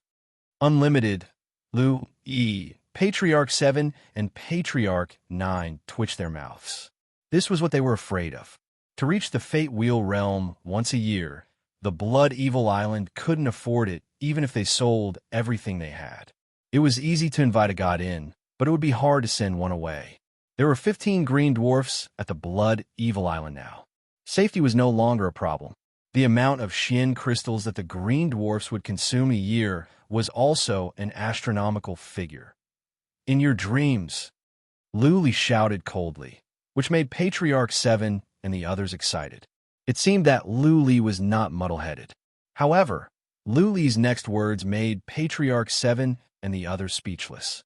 Luli said, "There is no unlimited supply. You can try to reach the Fate Wheel realm, but you must do it every 3 years. If you can't succeed after 10 attempts, the Blood Evil Island will not give you 1 Xian crystal. Trying to reach the Fate Wheel realm would cost 3 million Xian crystals. If he could do it every 3 years, then he would have to prepare 1 million Xian crystals a year. It would be good enough if the Lu family could have a surplus of 1 million Xian crystals every year. Also, as the family grew stronger, there would be more and more things that needed Xian crystals. For example, if Patriarch 7 and Patriarch 9 wanted to reach the Soul Pond realm, they would need a large number of Xian crystals. What if they failed? The kid with the roaring flame, bloodline, and Lu Li's strength were both increasing. Lu Li's cultivation speed was so fast. What if he also wanted to reach the Soul Pond realm? Where could the Lu family get so many Xian crystals? Patriarch 7 and the others were not happy about this, and Hunchback Tion was even more so. He waved his hand with determination and said, "No way. I am at the peak of the Soul Pond realm, a famous warrior of the Thousand Island Lake. It is already shameful for me to guard your house. You want to cut off my resources? I don't have much time left in my life. I must try once a year. How about this? If I can't succeed after 20 attempts, I will leave the Blood Evil Island by myself." "Piss off." Luli stared at him and said, "We cannot afford to support you if you try once a year. Go somewhere else. See you out." Seeing that Lu Li was about to leave again, Hunchback Tion became anxious. He said in a good mood, "Brother Lu, don't be like this. How about once a year and a half? Once every 2 years?" Lu Li said decisively. "Also, you can only try 10 times. That is the condition. You can do whatever you want if you don't agree. Also, if you cannot leave after you reach the Fate Wheel realm, you must guard the Blood Evil Island for at least 100 years. You're going too far." Hunchback Tion was so angry that he was trembling. Then he said, "Deal? Brother Lu, you are the island owner. You cannot break your promise." Island owner. Patriarch 7, Patriarch 9, and Lu E were getting anxious. Seeing Lu Li walking out, they hurriedly chased after him. 3 million Xian crystals in 2 years? Do you want them to pay with their lives? What's the rush? Seeing everyone's anxious expressions, Lu Li said carelessly, "I will figure out a way to get the Xian crystals. As long as I succeed, I can help you earn several million more Xian crystals a year." "Several million?" Lu E and the other two's eyes lit up. As long as they could earn several million more Xian crystals a year, they could even support 2 more Hunchback Tions. Whoosh! Hunchback Tion's hearing was very good. He rushed out in a blur and shouted, "Island owner Lu, you can earn several million more Xian crystals a year. I can only earn 3 million Xian crystals for 1 attempt. How about I try once a year? As long as I can reach the Fate Wheel realm, I will pay you back 10 times. "Piss off." Lu Li stared at him. He didn't show any respect to Hunchback Tion. He shouted coldly, Are you going to break your promise? Then I won't see you out. Hunchback Tion panicked. He waved his hand and said, No. I'm just saying it casually. Island owner, please do what you need to do. I will go and patrol the Blood Evil Island now. I will make sure that not even a mosquito can get in.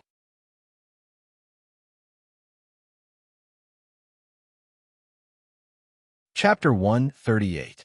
Luli, on the other hand, knew Hunchback Tion well. It was because he knew Hunchback Tion that Luli could defeat him. Maybe 100 years ago, Hunchback Tion was a big shot with the pride of a powerful warrior. But after 100 years, the dignity and pride in Hunchback Tion's bones had long been worn out. Over the past 100 years, Hunchback Tion had tried to reach the Fate Wheel realm more than 80 times. This proved that he was a kung fu addict. Or in other words, the only thing he wanted to do now was to continue to reach the Fate Wheel realm. As long as someone could provide him with mystical materials to help him reach the Fate Wheel realm, he could even be a coachman. Warriors at the peak of the Soul Pond realm were not that great. If they relied on themselves, they could not get a large amount of mystical materials and Xian crystals in a short time, especially at the Thousand Island Lake. The size of the Thousand Island Lake was limited. The best land was occupied by the Bai family, and the rest were divided up by the 8 fourth-rank forces. All fourth-rank forces had powerful warriors at the Fate Wheel realm. Unless Hunchback Tion had a death wish, he wouldn't dare to mess with a fourth-rank force. Perhaps he could loot a rank 3 force, but don't forget that rank 3 forces were all vassals of rank 4 forces. It was fine if you robbed them once, but how could you not be angry if you robbed a 4th-rank clan several times? The 4th-rank families didn't want Hunchback Tion, but the 3rd-rank families couldn't afford to raise him. Hunchback Tion was in a bad situation. Hunchback Tion had joined dozens of forces in the past 100 years. Therefore, Luli was confident that he could defeat Hunchback Tion. With Ming Yu's reputation, how could Hunchback Tion dare to offend him? After 100 years, Hunchback Tion's sharpness had been worn down. He was a bully who feared the strong and bullied the weak. He would pretend to be a coward to those he couldn't afford to offend.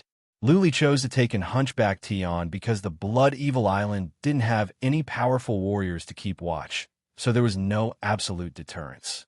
How long could Ming Yu's fame last? If Ming Yu didn't show up at the Blood Evil Island in 1 or 2 years, what would the nearby forces think?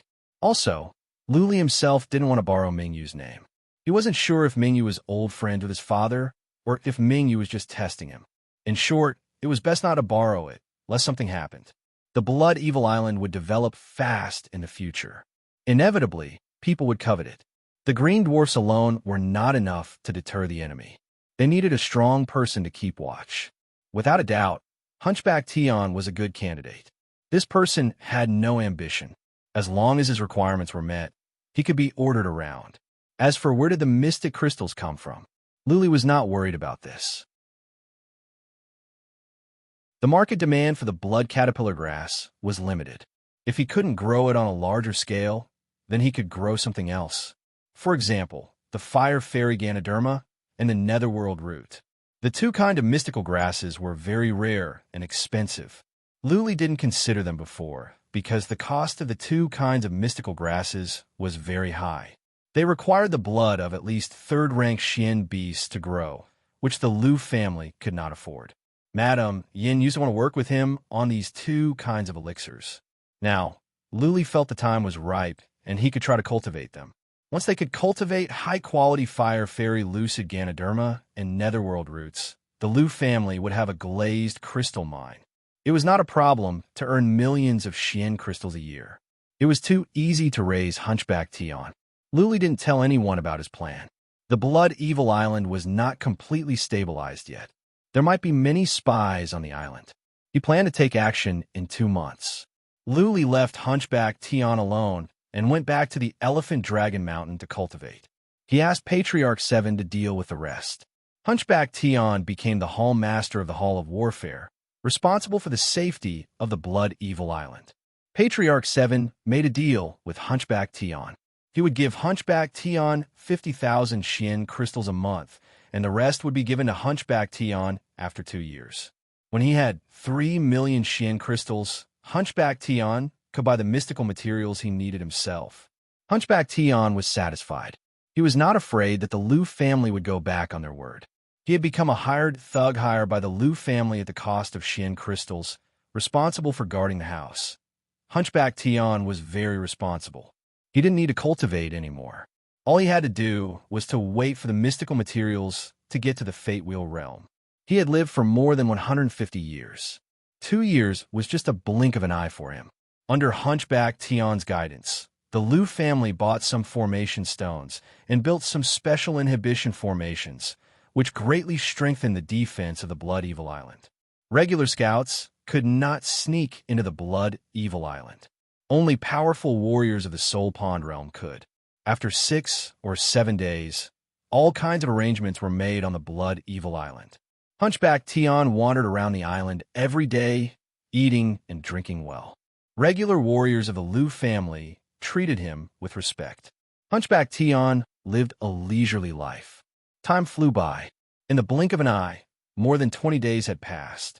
Today was Su Chen's birthday. Early in the morning, Liu Yi sent someone to invite Liu Li over. Liu Li was the island owner, so he had to be the one to do this kind of thing. Liu Li knew this was unavoidable. He took a bath and changed into a fairly gorgeous robe. He brought Liu Yi, Patriarch 7, Hunchback Tian, and 10 green dwarfs to the Goddown Island on a battleship. Liu Li didn't need to worry about trivial things like gifts. Patriarch 7 had already prepared them. However, Hunchback Tian was unwilling to come along. He said that his duty was to protect the Blood Evil Island, not to be Liu Li's follower. Liu Li said he would break the promise, so Hunchback Tian had to go with him. As far as Hunchback Tian could tell, Liu Li's backer was Mingyu, and he couldn't afford to offend him. If Liu Li really broke the promise, how could Hunchback Tian dare to kill Liu Li?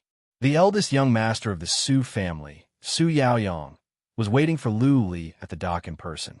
He was a bit surprised to see Liu Li with 10 green dwarfs and a powerful warrior at the peak of the Soul Pond realm. Then he realized that Liu Li was demonstrating his strength to nearby forces.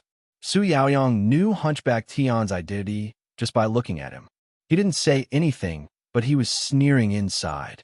He thought to himself that Liu Li was being taken advantage of. "Hold the mighty heaven halberd for me." The battleship docked. Liu Li threw the mighty heaven halberd to Hunchback Tian. The latter flew into a rage and murmured, "Island owner, what kind of person do you think I am? Hold your weapon for you? Do you need me to hold your horse for you?" Liu Li glanced over to him and said in a cold voice, "Hunchback Tian, you don't seem to know who you are? You are just a deacon of our island. Have you ever seen deacons of other forces disobey the island owner? Do you not want to work here anymore? We can break the contract. I have been thinking about it, and I think it's not worth it to keep you." "Don't." Hunchback Tian was terrified. He said while clenching his teeth, "Just this once. If you do this again, I will quit. Let's go." Liu Li waved his hand lightly and walked towards the dock first. Hunchback Tian followed Liu Li with his face covered in dirt, followed by Patriarch 7 and Liu Yi. The last one was the 5 green dwarfs. There were many battleships at the dock. Many forces nearby had come early in the morning. Seeing Liu Li coming down with a group of people, they all looked at him. The 10 green dwarfs at the back of Liu Li's team were too eye-catching. It was hard not to attract attention. 10 green dwarfs were equivalent to 10 warriors at the Soul Pond realm. Plus, there was Hunchback Tian at the peak of the Soul Pond realm. Liu Li's move had shocked many island owners and patriarchs of different forces. Many people asked around and learned that it was Liu Li from the Blood Evil Island. They were relieved and looked at Liu Li in a new light. Of course.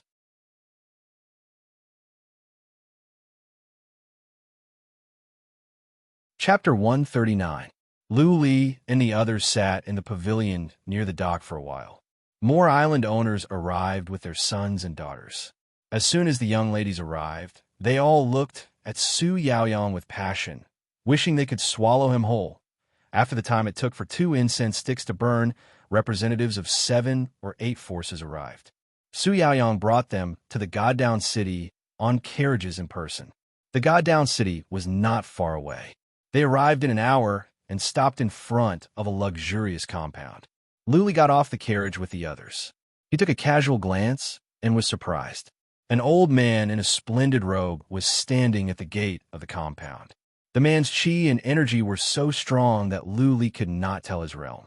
Needless to say, he was a powerful warrior of the Fate Wheel realm. There was a cyan willow leaf mark on the man's neck. He was a bloodline warrior of the 5th rank. The Sioux family of the God-Down Island deserved to be the overlord of the northeast of the Thousand Island Lake.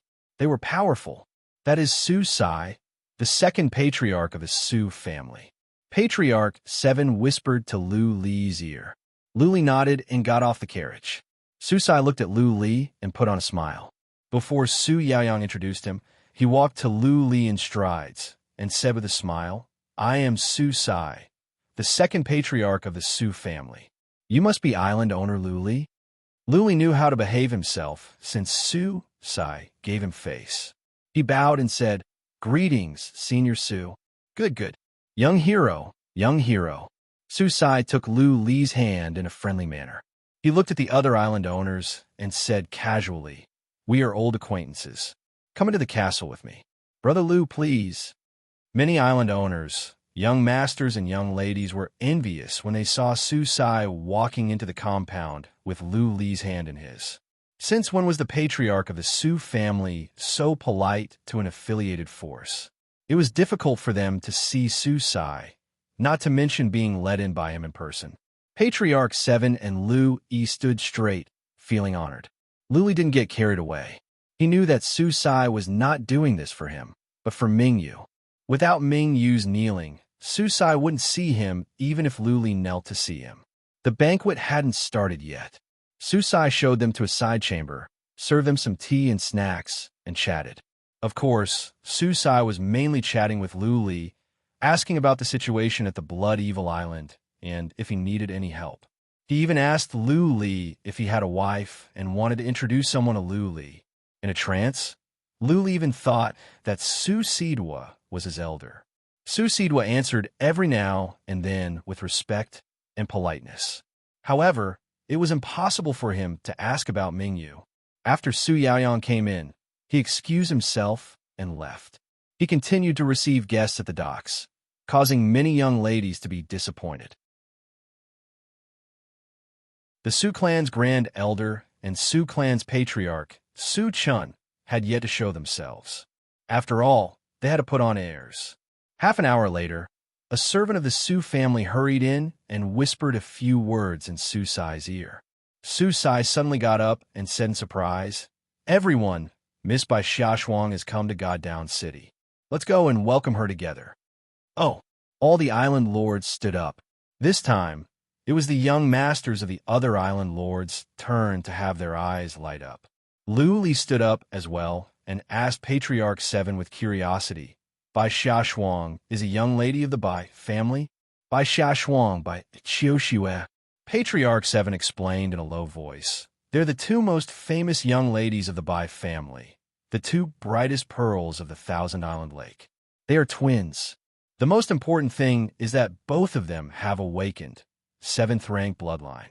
They are the favorite of the Old Man of Heaven Prison. They stay with the Old Man of Heaven Prison all year round. Their status is higher than many patriarchs of the Bai family. 7th rank bloodline." Lu Li's eyes glowed.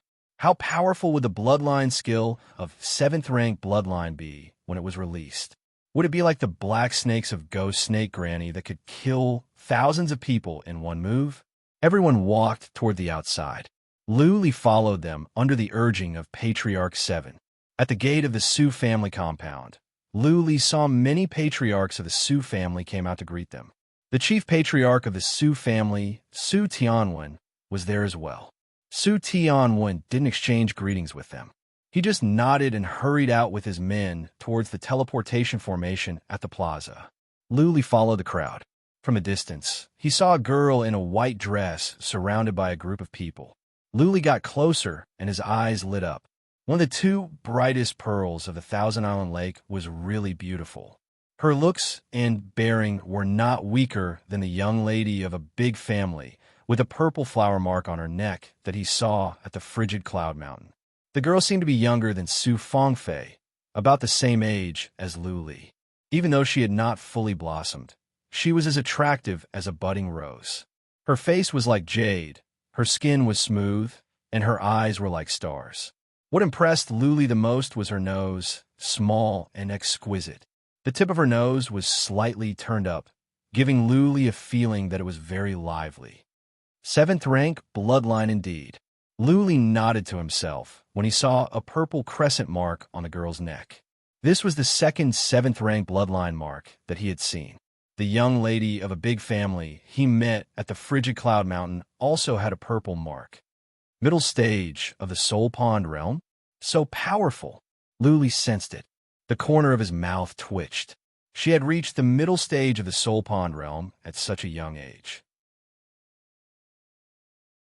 A young lady of a big family was really amazing. But on second thought, the Bai family was the #1 family of the Thousand Island Lake with endless resources. Bai Xiaoshuang and Bai Qiyu must have been growing up on pellets and treasures. Lu Li understood. The chief patriarch of the Su family, Su Tianwan, walked over with a group of people. They were extremely respectful. The other island owners of third-rank islands also went over to greet them. Only Lu Li stood still. Lu Li was never one for flattery. Also, he was a disciple of the Lu family, one of the 10 most powerful bloodlines of the Central Plains. Why should he bow and scrape to others? What was more, even if he were to serve by Xiaoshuang, would she like him? Lu Li didn't move. Hunchback Tan, Patriarch 7, and the others did not want to go over and flatter him. Patriarch 7 urged Lu Li twice, but Lu Li turned a deaf ear. There were too many people, so Patriarch 7 didn't try to persuade him anymore. Bai Xiaoshuang was surrounded by people like stars surrounding the moon. She looked calm as if she had seen this kind of scene many times. She replied casually. Then she looked to the north and saw Lu Li. Lu Li had a group of people with him. Clearly, he was the leader of a force. He had come here to greet Bai Xiaoshuang. However, he was standing still, which made him stand out. Bai Xiaoshuang gave the chief patriarch of the Su family an inquiring look. Su Sai, who was next to her, came to his senses. He waved his hand and said, Lu Li, come and greet Lady Shuang. Lady Shuang, this is Lu Li, the new island owner of the Blood Evil Island. Oh, for the first time, Bai Xiaoshuang smiled. She looked at Lu Li curiously and said, Lu Li, I have heard of you. What? Before Lu Li came to greet her, Bai Xiaoshuang had taken the initiative to talk. For the first time, she smiled and said she had heard of Lu Li, which caused quite a stir.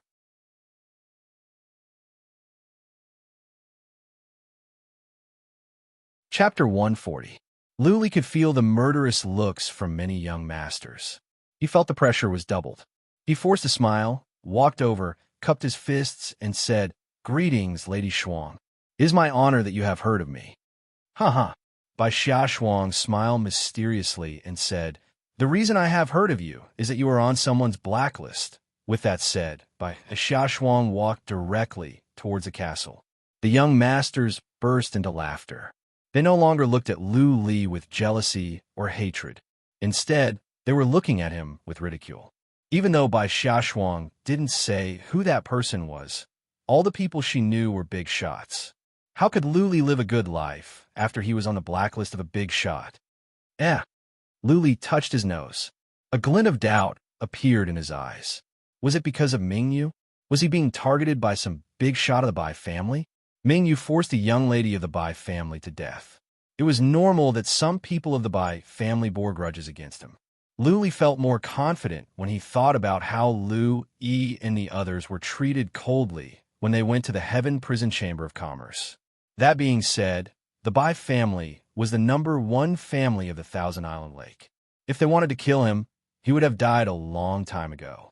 Big families had their own rules. They wouldn't do anything rash. The Su family walked forward with Bai Xiaoshuang. The others followed them. The plaza was crowded with people. They all came to witness the glory of the pearl of the Thousand Island Lake. It was about time. They went directly to the main hall. Finally, Lu Li saw the island owner of the Goddown Island, Su Chun, the family patriarch of the Su family. Su Chun seemed to be in his 40s. He was handsome and elegant. He came to the main hall in person for Bai Xiaoshuang. Of course, the God-Down Island was a fourth-rank family, affiliated to the Bai family.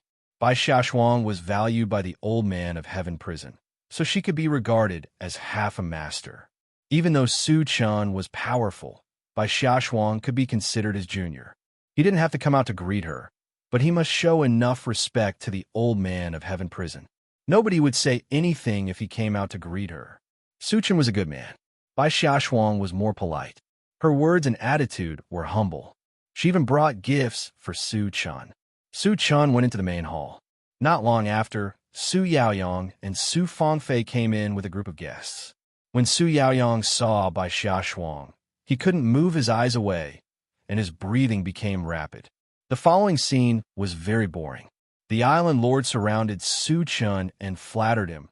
A group of young masters surrounded Bai Xiaoshuang, and a group of young ladies surrounded Su Yaoyong. Luli was bored. He sat and drank by himself. The island owners of the Killer's Island, the Devil Island, and the Black Fox Island came over to toast and apologize. Su Sai came over several times as well. Luli gave a toast to Su Chun and then lowered his head to eat and drink by himself. Bai Xiaoshuang was born in a big family. She must have seen this kind of situation many times, so she could handle it with ease. She glanced over and noticed Lu Li was sitting in a low-key manner.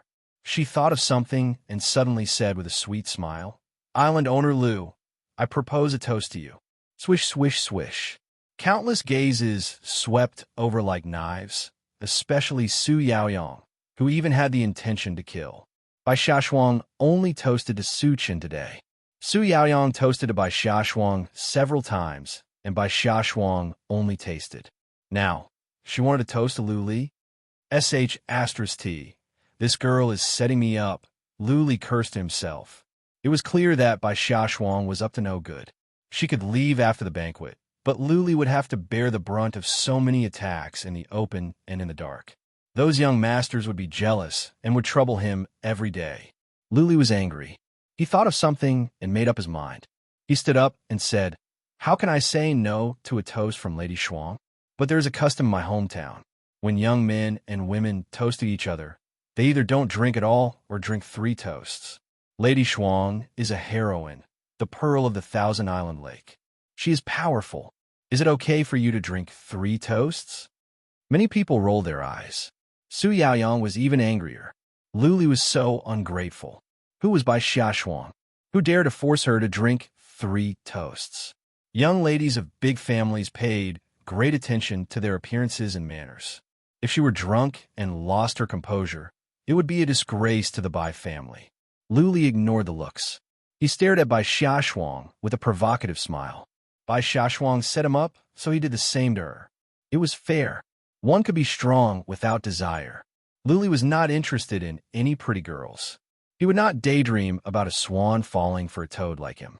As far as he was concerned, Bai Xiaoshuang was no different from an average girl. As for offending the Bai family, if the Bai family would care about such a small thing, then the Bai family wouldn't be the most powerful family of the Thousand Island Lake. Mingyu forced a young lady of the Bai family to commit suicide, but he was fine. Bai Xiaoshuang's expressions changed. She was angry. Nobody had ever forced her to do something like this in her life. This island owner of a third-rank force was so insensible and narrow-minded. Wasn't he afraid that she would be so angry that he could not survive at the Thousand Island Lake in the future? What? You don't have a guts? Lu Li wouldn't let it go. He stared at Bai Xiaoshuang. Since she wanted to play, then he would play along. Offend Bai Xiaoshuang? If so, so be it. There were people in the Bai family who hated her. She didn't care about one more. Under the watchful eyes of the public, Bai Xiaoshuang proposed the toast first. How could she be scared now? She clenched her teeth and said, "Let's drink. I'm not afraid of you." Lu Li grinned. He picked up his goblet and drank it up. Then he poured 2 goblets and drank them all at once. Finally, he looked at Bai Xiaoshuang with a smile. Bai Xiaoshuang drank 3 goblets in a row under the watchful eyes of many. Her pretty face was blushing and her eyes were blurred. She glared at Lu Li with hatred, excused herself to Su Chun, and left in a hurry. Su Chen didn't want to interfere in the quarrel between the younger generation. He waved his hand and asked Su Yaoyang to send Bai Xiaoshuang to the teleportation formation. After Su Yaoyang sent Bai Xiaoshuang out, Su Chen looked at Lu Li with a faint smile and said, "Lu Li, you have guts. You will suffer for offending Shuang lass." "Ha ha." Lu Li smiled casually and said, "If young Lady Bai of the Bai family doesn't have this much tolerance, then how can the Bai family dominate the Thousand Island Lake?" "Smart." Su Chen and the others praised him secretly. Lu Li was the first to speak out in public. If this were known to the Bai family would not target Lu Li openly. Otherwise, the forces of the Thousand Island Lake would think that the Bai family was not tolerant. Bai Xiaoshuang walked into the teleportation formation with a cold expression. She didn't say anything to Su Yaoyang, who was behind her.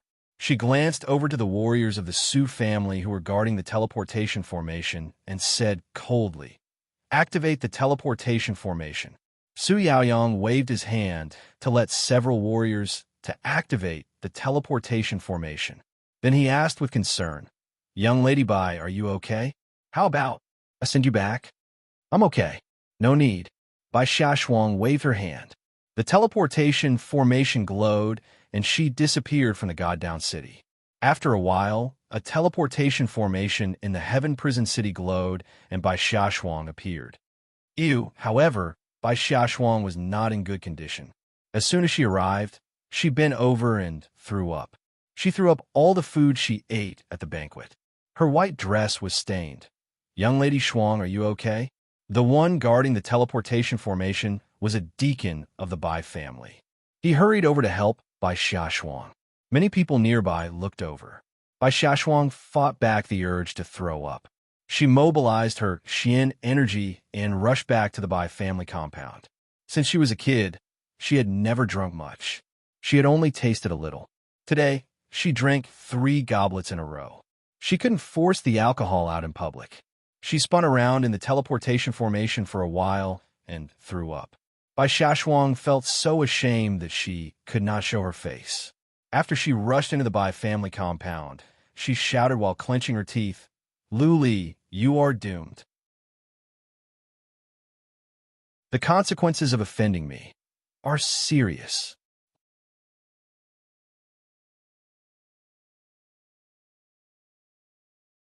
Chapter 141. Lu Li did not know the consequences of offending Bai Xiaoshuang. He went into closed-door cultivation after he came back from the birthday banquet. He didn't care about anything and let Patriarch 7 and the others worry about it. The patriarchs of the Lu family were in a constant state of anxiety, fearing that Bai Xiaoshuang's revenge would come. Even though they knew that Bai Xiaoshuang would not go against the blood-evil island openly, which would damage the dignity of the Bai family. Nothing happened for more than 10 days in peace. After Patriarch 7 and Lu Yi brought a batch of blood caterpillar fruits to the Heaven Prison Chamber of Commerce, the Lu family gradually felt relieved. When Patriarch 7 and Lu Yi came back, Lu Li came out from closed-door cultivation. He asked Patriarch 7 to secretly buy the seeds of Fire Fairy Lucid Ganoderma and Netherworld roots and a batch of live, third-rank Xian beasts. Patriarch 7 did not understand. When Lu Li said that he could earn a large amount of Xian crystals, he immediately went to the God-Down Island. The seeds of Fire Fairy Lucid Ganoderma and Netherworld roots were easy to buy, but third-rank Xian beasts were more difficult. They had to entrust a Chamber of Commerce to order. After Patriarch 7 came back, Lu Li asked him to secretly cultivate a small farm. The Fire Fairy Lucid Ganoderma and Netherworld roots could not be grown on a large scale. Without enough blood of high-rank Xian beasts, they could only be grown on a small scale. Therefore, it was easy to hide and grow. Usually, nobody was allowed to enter the Dragon Blood Mountain. Patriarch 7 asked someone to cultivate a small farm in a valley in the Dragon Elephant Mountain. Several days later, 4 third-rank Xian beasts were sent back. One of them cost 7 or 8,000 Xian crystals, and all the precious mystical materials were taken away. What Lu Li wanted was the blood. Nothing else mattered. He began his grand plan to grow Fire Fairy Lucid Ganoderma and Netherworld roots. He built a blood pond near the farm and kept the 4 third-rank Xian beasts in captivity. They would bleed every few days and were fed with a large amount of blood-producing herbs to prolong the lives of the third-rank Xian beasts. 20 fire fairy lucid Ganoderma were planted. Patriarch 7 had already learned how to grow them from books he bought. During this time, Patriarch 7 stayed at the Dragon Elephant Mountain every day, guarding the precious herbs. The seeds of the 2 herbs cost 40 or 50,000 Xian crystals, and the third-rank Xian beasts cost more than 20,000 Xian crystals. If the cultivation failed, the Lu family would suffer a great loss. If the cultivation was successful, the Lu family could earn a large amount of Xian crystals for the Xian family. With Patriarch 7 keeping an eye on him, Luli was not worried. He continued to cultivate. After a while, he would throw the animal tooth pendant into the blood pond. Every 10 days, he would go to the medicine field and blood pool at the foot of the Dragon Elephant Mountain and spend the rest of the time cultivating. The fire fairy lucid Ganoderma and the netherine root took a long time to grow. It took a full 20 days for them to mature. During the few days of ripening, the 7th elder was completely immersed in a state of madness. The netherworld roots were twice as thick. According to his experience of growing blood caterpillar grass, the quality of these 2 elixirs was definitely much higher than ordinary ones. After the herbs matured, the 7th elder picked them overnight, and he even did it himself. Apart from Lu Li, only Lu, Yi, and Patriarch 9 knew about this. Patriarch 7 understood the seriousness of this matter. Once it was leaked, it would bring endless troubles and disasters to the Lu family. Now that the fruits had been picked, how to appraise and sell them was a troublesome matter. The Heaven Prison Chamber of Commerce had changed their attitude toward the Lu family recently. Plus, what happened to Bai Xiaoshuang worried Patriarch 7. Finally, after some discussion with Lu Li and Lu Yi, they decided to take the risk to bring it out of the Thousand Island Lake and sell it at the Shunfeng City in the south. The Shunfeng City was a region city of the Heaven Frigid Kingdom.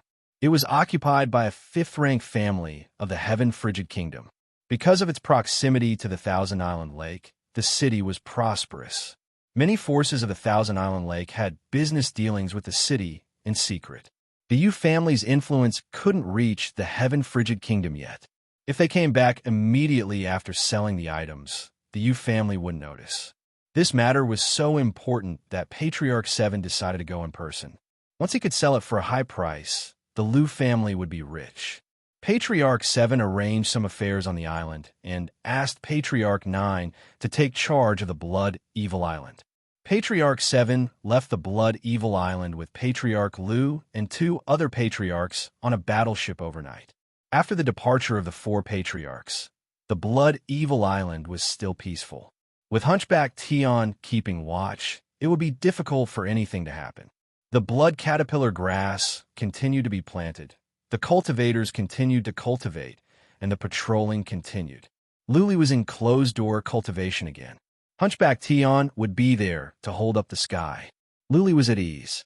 With a large number of Heaven Xian pellets to squander, Luli's cultivation speed was fast. If nothing went wrong, he could make it to the later stage of the Spirit Sea realm in several months. After he reached the later stage of the Spirit Sea realm, he still had to cultivate for a year before he could reach the peak of the Spirit Sea realm. Only then could he try to make it to the Soul Pond realm. Also, there must be a constant supply of Heaven Xian pellets. The Heaven Xian pellets cost 80 Xian crystals each. Luli used to consume 1 pellet a day. Gradually, his body became resistant to the efficacy of the pellets. Now, he needed 3 pellets a day to cultivate, which was 240 Xian crystals. Maybe in the future, he would need to consume 5 or 8 Heaven Xian pellets a day. 240 Xian crystals a day would be more than 80,000 Xian crystals a year based on his current progress. As his realm improved and the efficacy of the pellets weakened, the demand for Heaven Xian pellets would increase. By then, he would need more than 100,000 or even hundreds of thousands of Xian crystals just to cultivate for a year. Luli now understood the importance of a family to a warrior. No wonder Hunchback Tian insisted on staying at the Blood Evil Island shamelessly. Without the support of resources, it was too difficult for a warrior to become a powerful one. How did Mingyu and the other 4 freaks cultivate? Swish! A figure flew up from the foot of the mountain and directly rushed into the castle at the peak of the mountain, interrupting Lu Li's thoughts. Average people were not qualified to go up the Dragon Elephant Mountain. Lu Yi would not disturb him for no reason. Lu Li got up and walked out. It was Lu Yi, and she looked serious. He asked what happened. The Earth Dragon Island. Lu Yi took a few breaths and said, something strange happened at the Earth Dragon Island. The volcano, there is erupting water. 2 tribes have been flooded. Erupting water? Lu Li touched his nose in embarrassment. He thought he heard it wrong. Volcanoes only spewed out lava. What did he hear about volcanoes spewing water? Also, the volcanoes at the Blood Evil Island and nearby islands hadn't erupted for hundreds of years. The Earth Dragon Island was close to the Blood Evil Island. Lu Li knew there was a volcano there that hadn't erupted for hundreds of years as well. Is erupting water? Lu Yi said with certainty. I just went there to have a look myself. That small volcano is erupting water. So much water. There are Xian beasts coming out. Just now, 2 second-ranked Xian beasts came out, and they killed many people of the tribes. Let's go. Lu Li could not sit still any longer. He picked up his mighty heaven halberd and rushed towards the foot of the mountain with the green dwarfs that were guarding the castle. Erupting water was not a big deal. They just had to build ditches to divert the water into the lake. But erupting Xian beasts was not a small matter. On the off chance that 1 or 2 third-rank or 4th-rank Xian beasts came out, the Blood Evil Island and nearby islands would be wiped out. After Lu Li rushed to the Blood Evil Fortress, he called up Hunchback Tian at once and rushed towards the Earth Dragon Island with several green dwarfs. As soon as the battleship arrived at the dock of the Earth Dragon Island, Lu Li heard cries coming from the island. There were people rushing towards the dock.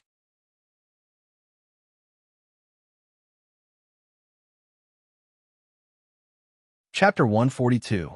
Third-rank Xian Beast. Lu Li's heart skipped a beat. There really was a powerful Xian Beast. If it was only third-rank Xian Beasts, it would be okay. But once there was a 4th-rank Xian Beast, it would be fatal. Let's go. They were now the masters of the Blood Evil Island. It was their duty to protect the Blood Evil Island and the nearby islands. They had the responsibility to protect all their people. With Hunchback Tian and the Green Dwarfs, it was not difficult to kill third-rank Xian Beasts. If there was a 4th-rank Xian Beast, Lu Li would be powerless. They ran madly towards the island as fast as they could. The island was small. In the time for only half an incense stick to burn, they had arrived at the battlefield. It was a mess. There was water everywhere. Refugees were fleeing in disorder. Stone forts and attics were collapsed. Many places were floating with dead bodies. Lu Yi had sharp eyes. She saw 5 escorts of the Blood Evil Island at once. They were fighting with low-rank Xian beasts in the water. Patriarch 9 had arrived earlier with others. From the distance came shouts, miserable cries, and the roars of monsters. It proved that the third-rank Xian beast was still doing evil. Hunchback Tian. Lu Li shouted in anger. Hunchback Tian was duty-bound. A powerful qi and energy spread out from him. He rushed towards the distance like a sharp sword. Family Patriarch, you are in charge of treating the wounded. Arrange for all tribes to retreat. Lu Li carried his mighty heaven halberd and ran forward with all the green dwarfs. Lu Yi was not good at fighting, so Lu Li asked her to be in charge of the rear. The terrain here was low. The water was over people's heads. Lu Li and the green dwarfs were powerful. With the help of many trees and stone forts, they made their way forward. The battlefield was right in front of them. Lu Li saw a group of people fighting with more than a dozen Xian beasts. These Xian beasts all lived in the water, but they were just as ferocious on land. Corpses of escorts of the Blood Evil Island were everywhere. The escorts were trained by the Lu family during this time. They were only at the later stage of the Xianwu realm. Among the more than a dozen Xian beasts, there were several of the 2nd rank. It was not surprising that so many people died. You 2 stay here and kill the Xian beasts. Lu Li asked 2 green dwarfs to help kill the Xian beasts. He took the other 5 green dwarfs and continued. In a call in the distance, Luli heard a muffled roar as well as Hunchback Tion's shout, which indicated that the third-rank Xian beast was over there. With the addition of the two green dwarfs, the morale of the Blood Evil army was boosted. Green dwarfs were comparable to warriors of the Soul Pond realm. It was not a problem for them to kill the more than a dozen Xian beasts. What a powerful aura! Before he got close to the call, Luli sensed a strong surge of qi and blood. He also saw several huge tentacles waving in the air like dragon whips. After running up a small hill, Luli finally saw the real body of the nine-clawed octopus. In front of them was not a mountain pass, but a huge valley. At this moment, the valley was filled with water. Half of a huge creature was submerged in the water. A few tentacles with sharp thorns waved continuously, attacking the green dwarfs and Hunchback Tion. The ninth elder was hiding behind another hill. He had brought a few green dwarfs with him. If it weren't for these green dwarfs, there wouldn't be a single living person on this island. So powerful. Luli was shocked after a few glances. The body of a nine-clawed octopus was so huge, even bigger than two elephants. The 9 tentacles were more than 30 feet long, with sawtooth-like thorns on them. They looked extremely horrifying. Boom! One of the tentacles landed on the small mountain Luli was on. The small mountain trembled and a deep gully appeared. Luli was shocked to see it. The strength of the nine-clawed octopus was so horrifying. If he was hit by one of the tentacles, he would be turned into minced meat. Kill this Xian beast. Luli waved his hand. The 5 green dwarfs behind him rushed forward. The green dwarfs were very fast. They rushed into the valley and dived into the water like sharp swords.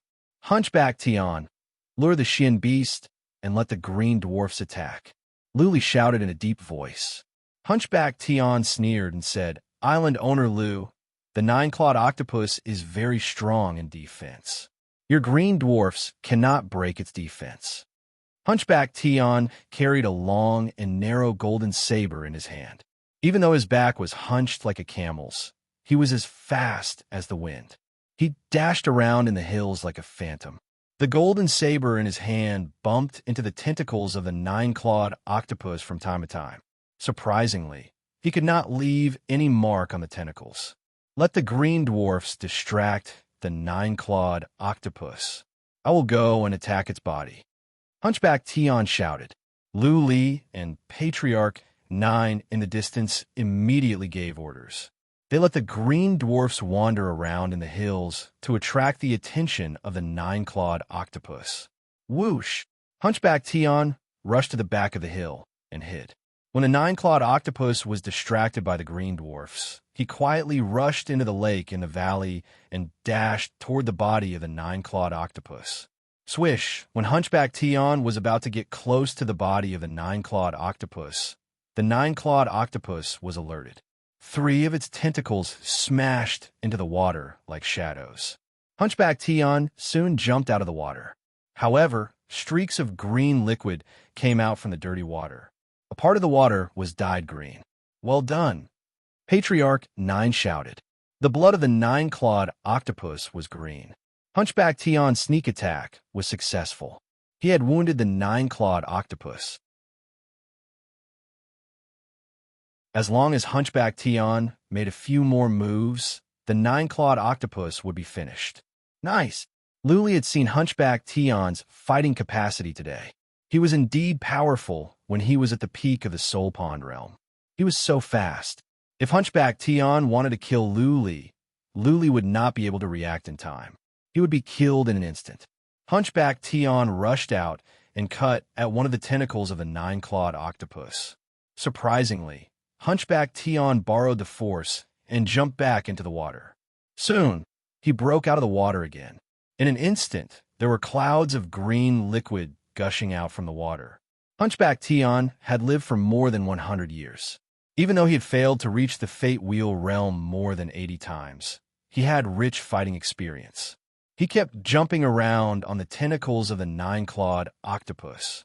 Every now and then, he would cut at the body of the nine-clawed octopus. Clearly, He was trying to torture the octopus Xian beast to death. After the time for half an incense stick to burn, the lake in the valley turned to dark green. The nine-clawed octopus began to slow down. Lu Li and Patriarch 9 looked at each other, and they worded to each other. Whoosh! A man rushed over from the distance and reported to Patriarch 9. Patriarch 9's expressions changed. He shouted to Lu Li, Island owner, more than a dozen Xian beasts of the second rank are coming out from the volcano again. There are more of them of the first rank. Hunchback Tian will handle this. We will go and suppress them. Okay, Lu Li nodded. He called the green dwarfs back and told Hunchback Tian what to do. Then he rushed to a group of mountains on the front left. That group of mountains was filled with surging lake water. Lu Li could faintly see many low-rank creatures in the water. He was getting more confused. The volcano was not spewing out lava, but water? This was so weird. The terrain of this island was not high, but it was much higher than the Thousand Island Lake. Water flowed to lower places. If it was the water of the Thousand Island Lake, how could it come out from here? If so, where did the water come from? After running for more than 3 miles, Lu Li saw a volcano that was neither too high nor too big. At the moment, a huge water column was spewing out from the crater of the volcano. Some Xian beasts could be faintly seen in the water column. So much water? Where did it come from? This could not be the water of the Thousand Island Lake. What was more, there was no mist in the water, which indicated that this was not the prelude to the eruption of the volcano. There could not be so much water in the volcano. If it was not the water of the Thousand Island Lake, could it be that the water came from another world?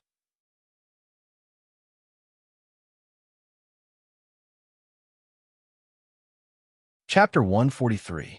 The crater of the volcano had a diameter of more than 100 feet, and the water pillar that was spewing out was also more than 100 feet high. Therefore, the water was very large. If nothing unexpected happened, the island would be completely submerged in an hour at most. It was too late to build a ditch now. It was completely useless. However, the residents of the island all knew how to swim, so as long as there were no Xian beasts attacking them, they would not drown. Kill all the Xian beasts. Lu Li shouted, and the green dwarfs rushed forward like a sharp sword. Patriarch 9 brought 5 green dwarfs with him, and he brought 7 with him. The remaining 3 were guarding the Blood Evil Island. Lu Li, Patriarch 9, and the rest of the warriors made their moves. Lu Li and Patriarch 9 fought against the second-rank Xian beasts, while the average warriors of the Xianwu realm fought against the first-rank Xian beasts. Lu Li didn't release his bloodline skill, which could only last for an hour. He would only use it as a last resort. Even so, his combat power was still very strong. He had helped him by an Earth-ranked armor, and with an Earth-ranked Xian artifact in his hand, he had activated the Rolling Thunder Xian skill. His strength had reached 50,000 kilograms, and he could easily kill an ordinary second-grade Xian beast. Wow, a huge fish beast shot out from the water. Its mouth was even bigger than Lu Li's body, and it was filled with sharp teeth. Lu Li didn't even look at it. He swung his halberd backhandedly, and the big fish was smashed away. Its head was bleeding. The green dwarfs were even more ferocious. They could deal with second-rank Xian beasts effortlessly. One green claw could kill a Xian beast. Towards the end, Lu Li and Patriarch 9 didn't even have to do anything. The green dwarfs could suppress them easily. Xiao! A shadow flew over from afar. It was Hunchback Tian. It seemed that the 9-tentacled octopus was killed by him. Third-rank Xian beasts were comparable to warriors of the Soul Pond realm, but Hunchback Tian was at the peak of the Soul Pond realm. It was within Lu Li's expectation that he could kill the 9-tentacle octopus easily. Ninth Elder. Lu Li rushed toward Patriarch 9 and said, I will guard this place with Hunchback Tian. You take the 3 green dwarfs with you to check other places on the island and kill all the Xian beasts. All right. With Hunchback Tian and the green dwarfs here, Patriarch 9 felt reassured and left with the 3 green dwarfs. Lu Li and Hunchback Tian stood on the peak of a small mountain, keeping their eyes on the volcano in the distance. They let the green dwarfs wander around nearby to kill all the Xian beasts in the water. Hunchback Tian what's going on with this volcano? There was no danger for now, so Luli asked. Hunchback Tian thought about it and said, the terrain of the Thousand Island Lake is lower than here, so the water here cannot be from the Thousand Island Lake. There are only two possibilities. Oh, Hunchback Tian had lived for more than 100 years. He was experienced and knowledgeable. Luli asked curiously, tell me about it. Hunchback Tian stroked his sparse beard with pride, pretending to be profound. Luli stared at him. Hunchback Tian immediately put on an obsequious smile and said, either a huge underground river changed its course and connected to the bottom of the volcano. Either there was a treasure in the volcano, or a powerful water-type profound beast had affected the flow of the water. Other than that, there is no other explanation. The underground river changed its course. Luli believed this deduction. As for powerful Xian beasts of the water attribute, this was a small volcano, and the space inside was not big. How could a powerful Xian beast appear here? The stronger a Xian beast was, the larger its body would be. Treasure? This piqued Li's interest. Which warrior didn't like treasures? If there really was a treasure of the water attribute that caused the Thousand Island Lake to erupt, it was not impossible. The crater was still erupting. Luli could vaguely see some Xian beasts coming out. Of course, Luli didn't dare to send anyone into the volcano to investigate. He had to wait and see.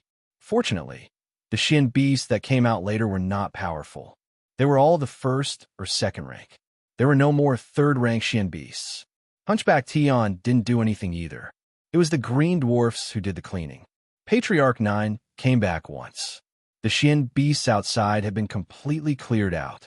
Luli asked him to leave the green dwarfs behind and help organize people to relocate the tribe people on the island. The volcano was still erupting water. It would be better for them to leave. For hours passed. The water spouting out from the crater began to die down. Luli was relieved. It seemed that a huge underground river had changed its course and triggered the eruption. There were many underground rivers and lakes in the underground. It was normal for some Xian beasts to live in them. There were thousands of people on the island. More than 1,000 were killed, and the rest were being relocated. It should be almost time. That being said, Luli dared not to leave before he was completely sure that it was safe. Another hour passed. The volcano stopped erupting water, and the water level in the crater was dropping fast. Luli and Hunchback Tian went to the crater. They looked at the deep and gloomy crater in silence. Hunchback Tian, how about we go down and have a look? After a while, Luli thought about it and said, what if there really is a treasure down there? Hunchback Tian was tempted. He glanced at the green dwarfs behind Luli and said, I don't dare to go down by myself unless you go with me with the green dwarfs. With the green dwarfs, Hunchback Tian would have a chance to escape even if he ran into a powerful Xian beast. Otherwise, if he went down by himself and encountered a fourth-rank Xian beast, he wouldn't even have a chance to escape.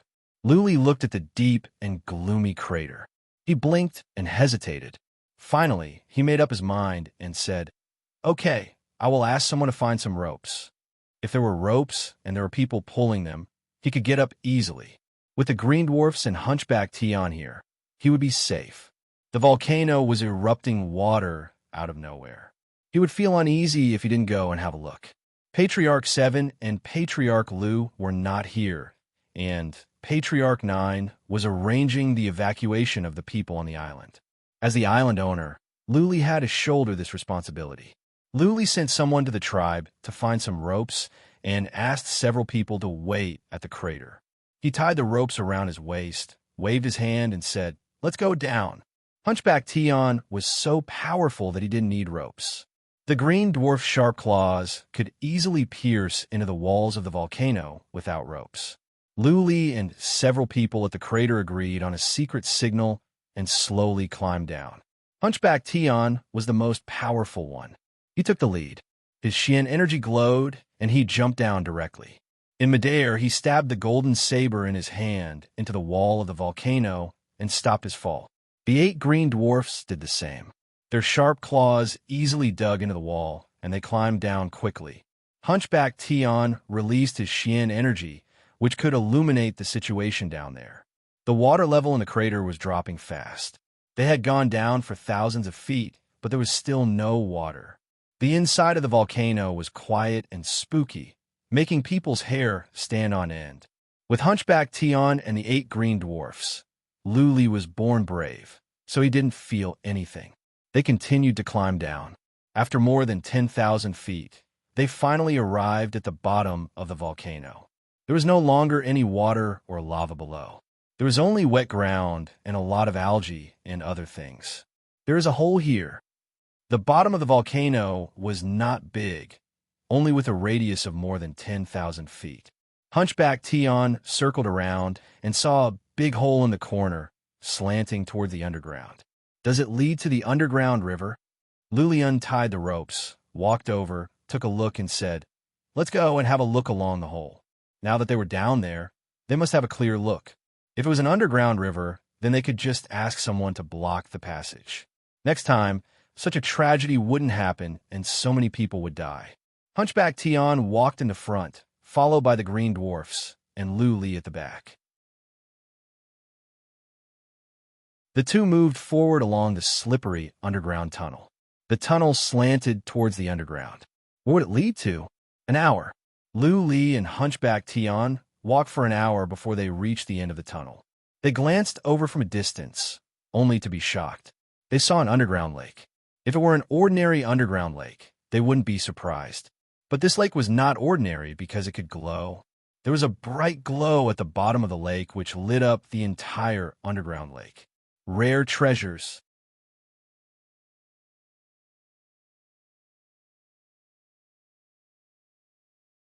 Chapter 144. King. Hunchback Tion took a few glances at the underground lake and said, "If there really is a treasure down there, let's split it 20-20 for me and 20 for you. Get lost." Luli stared at him and said, "Do you still want to cast a fate wheel or not?" One attempt at the fate wheel realm would cost 3 million Xian crystals, and 10 attempts would cost 30 million Xian crystals. Are you sure there are treasures down there? Even if it was worth 30 million? 50-50, or you can get the hell out of the Blood Evil Island. As soon as Luli showed his power, Hunchback Tion was terrified and didn't dare to say another word.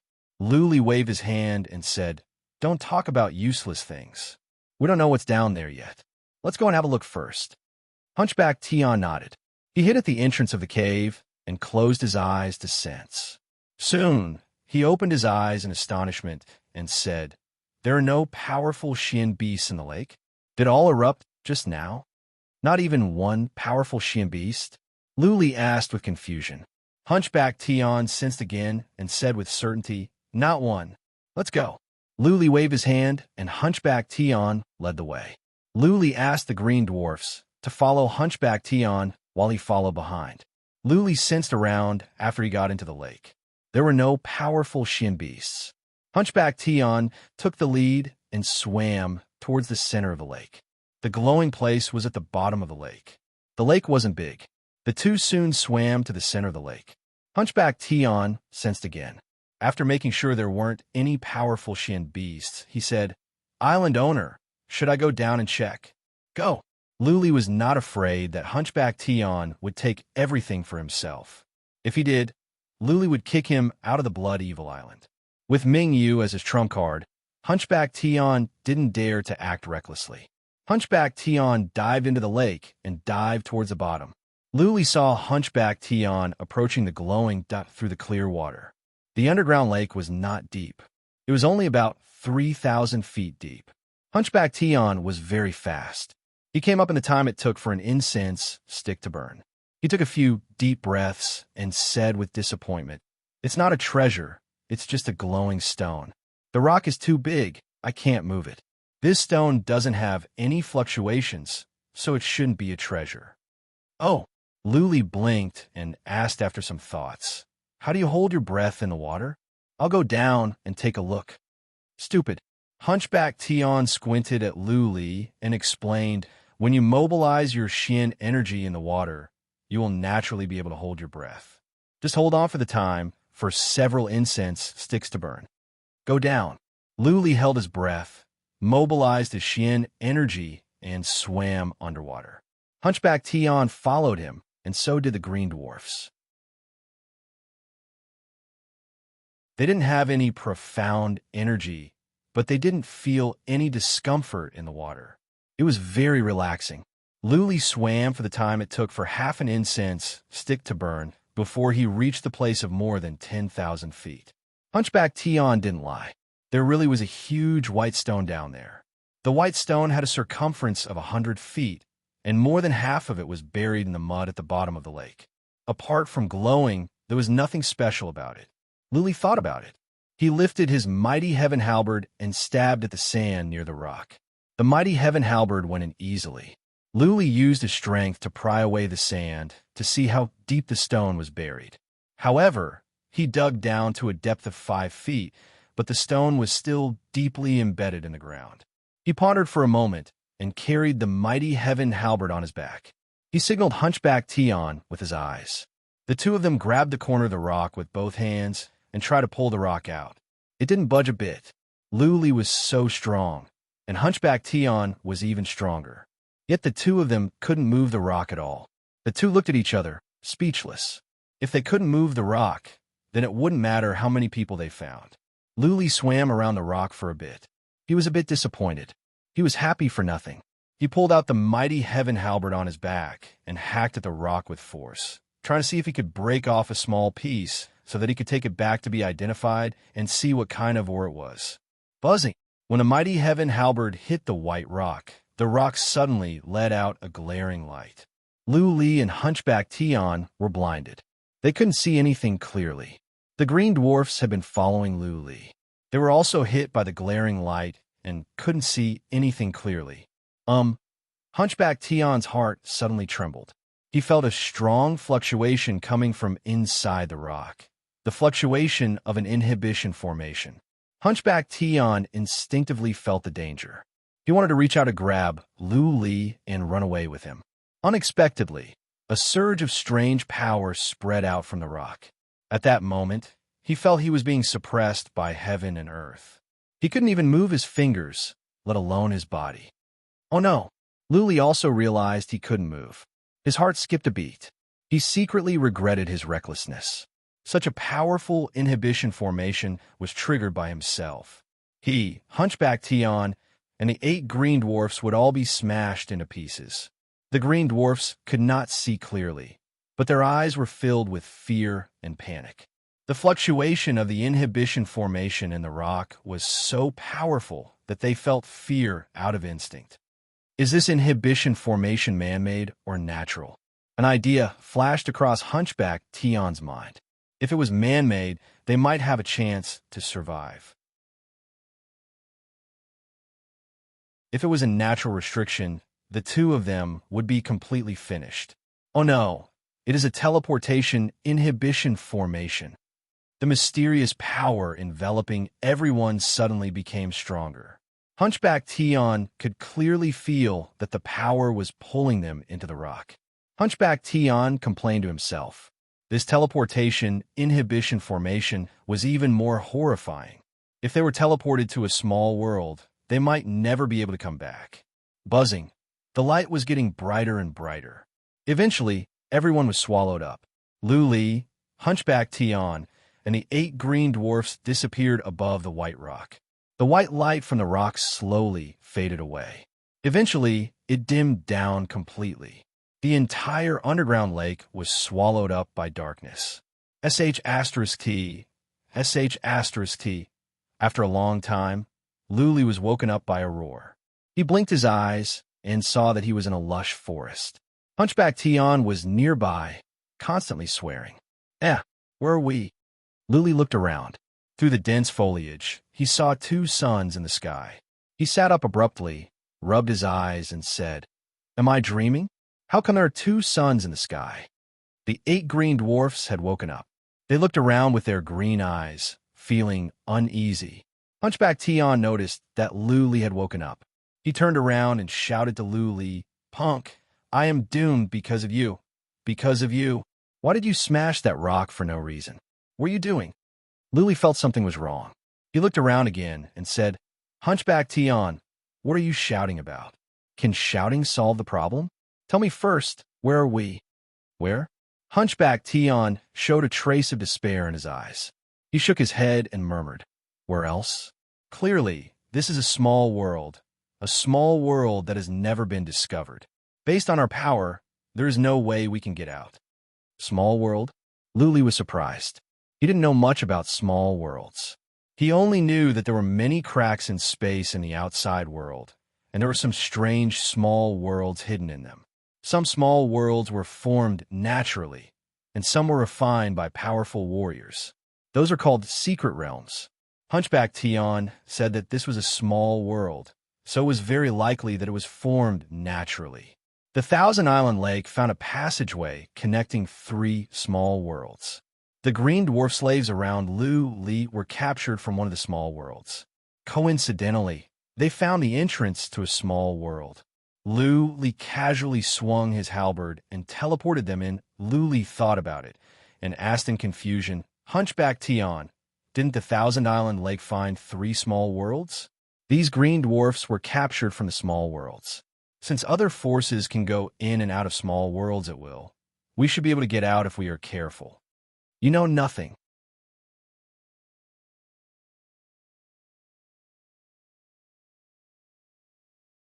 Chapter 145. Twice the density? Luli sat with his legs crossed and cultivated for a while. He found that his cultivation speed was indeed faster here, just like when he was cultivating in the guest room of the Heaven Prison Tavern. He opened his eyes, and his expression became solemn. The xianqi of heaven and earth was rich here.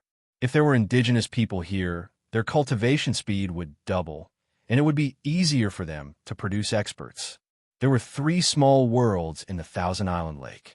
Hunchback Tion said that the old man of Heaven Prison led a team to suppress them in person.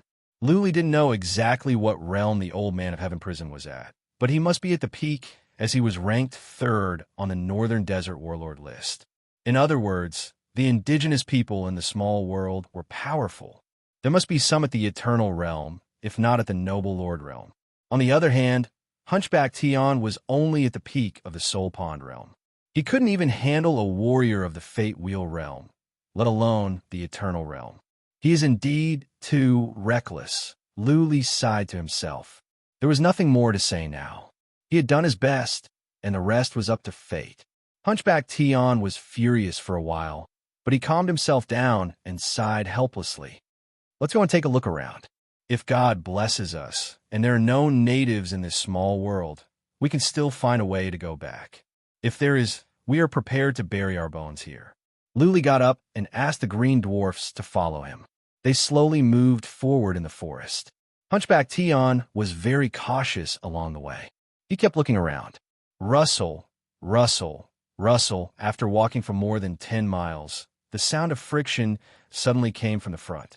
Hunchback Tion immediately became nervous. He leaped up the tree and looked into the distance. He shouted, Single-horned python, run. Luli had heard of the unicorn boa, a 3rd-rank Xian beast. What he didn't understand was why Hunchback Tion, who was at the peak of the Soul Pond realm, would be afraid of a unicorn boa. Hunchback Tion had already turned around and started running. Luli dared not to ask more questions. He had to let a green dwarf carry him and run. If he didn't release his bloodline divine skill, his speed wouldn't be fast enough. Rustle, the sound of something rubbing against the ground, was getting louder and louder. Luli finally understood why Hunchback Tion wanted to escape. This was because there wasn't just one sound coming from behind, but many, which meant that there were at least dozens of horned pythons. Get a green dwarf to block it, or else you won't be able to escape. Hunchback Tion's roar came from the front. He didn't run by himself. He slowed down a bit. Luli clenched his teeth and ordered a green dwarf, go and stop the Xian beast behind us. There was a soul worm in the head of the green dwarf, so it couldn't resist its master's order. A trace of fear flashed through its green eyes, but it could only turn around and run away. Asterisk whoosh. Asterisk. Luli didn't dare to stop, so he let a stronger green dwarf carry him as he ran. Soon after, a series of sizzling sounds could be heard from behind. Not long after, that green dwarf let out a blood-curdling screech. It was likely that it had met a tragic end. It had probably been devoured by the horned python. Luli controlled the green dwarfs to run for their lives. He only saw Hunchback Tion after running for more than 30 miles. Hunchback Tion stood on a huge tree and looked around for a while before saying that they didn't come. What the hell is this place? Dozens of horned pythons appeared at once. The more powerful the Xian beasts were, the fewer their numbers would be. This was the same principle as human warriors. There were many third-rank Xian beasts outside, but Hunchback Tion had never seen dozens of single-horned serpents at once. One of the green dwarfs died. Luli felt bitter inside. Hunchback Tion was not as obedient as he was outside. Every green dwarf that died was one less. Without the green dwarfs, Hunchback Tion would have died. Let's go. After a while, Hunchback Tion waved his hand to let Luli follow him. At this moment, Luli had a bad impression of Hunchback Tion. Hunchback Tion must be bringing Luli along so that he could block Xian beasts or enemies at the critical moment. That being said, it was reasonable to consider things from Hunchback Tion's point of view. The two of them might not be able to get out this time. Without their lives, it would be a joke to try to reach the Fate Wheel realm. Luli was useless to Hunchback Tion now. Naturally, he wouldn't treat Hunchback Tion the way he used to. After all, Hunchback Tion and Luli didn't have a deep friendship. The two of them moved forward in silence. The 7 green dwarfs followed them. Hunchback Tion kept on searching, more carefully this time.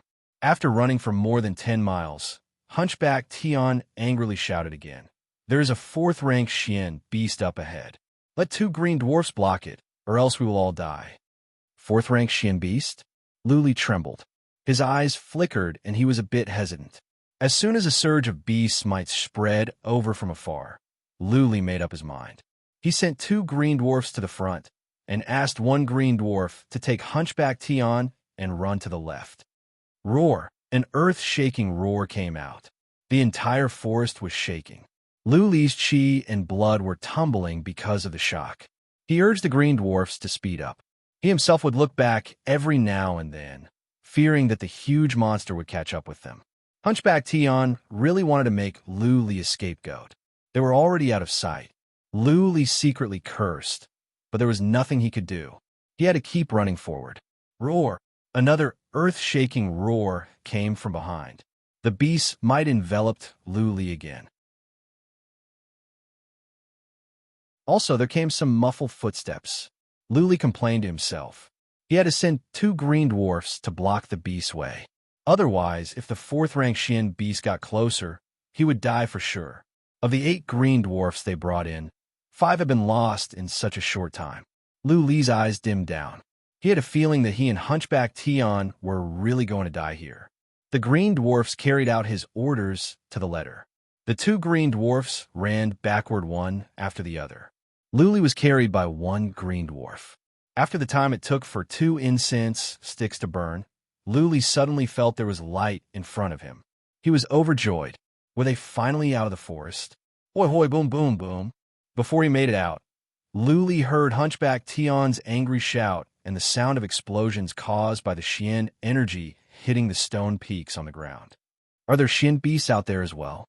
Luli rushed out and looked around. Soon he found Hunchback Tion. Luli's face was filled with shock after a few glances. It was not a Xian beast that was fighting Hunchback Tion, but 4 people for young girls. The 4 were about the same age as Luli, but they were all at the Soul Pond realm. More importantly, they were so fast, even faster than Hunchback Tion. They were like 4 shadows of ghosts. That was not the point. The point was that there was a beautiful girl of about 11 or 12 standing on a small hill on the left. The girl didn't make any moves. She just looked at the battlefield indifferently. Luli sensed casually and found that the girl was also at the Soul Pond realm. Unfortunately, Hunchback Tion was right. The Xianqi in heaven and earth was very rich here. If there were indigenous people here, they must be very powerful. The 5 young girls were dressed strangely. They were all wearing sackcloth and had braided hair. Their ears seemed to be quite pointy. Clearly, they were indigenous people of this small world. There were 5 indigenous people, and all of them were of the Soul Pond realm. The girl was only 11 or 12 years old, but she had reached the Soul Pond realm as well. How many powerful warriors were there in this small world? Unimaginable. What realm were the most powerful warriors at? Unimaginable as well. Oh, how many outsiders are there? The 4 young girls were fighting with Hunchback Tian, so they didn't pay attention to Luli. However, the beautiful girl standing on the peak of the hill did. A trace of mockery appeared on her indifferent face. She said just in time, "This old man is dying of old age. His meat is disgusting. This one is still young. I will cook it when I get back."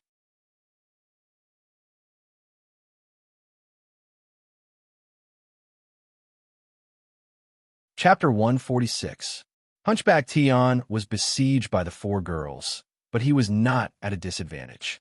The 4 girls were only at the initial stage of the Soul Pond realm, but Hunchback Tian was at the peak.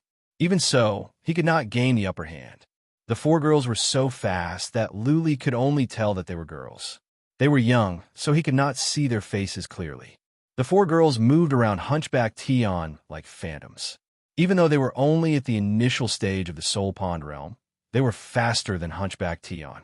The 4 of them cooperated well. Their way of attack was similar to that of the Green Dwarfs.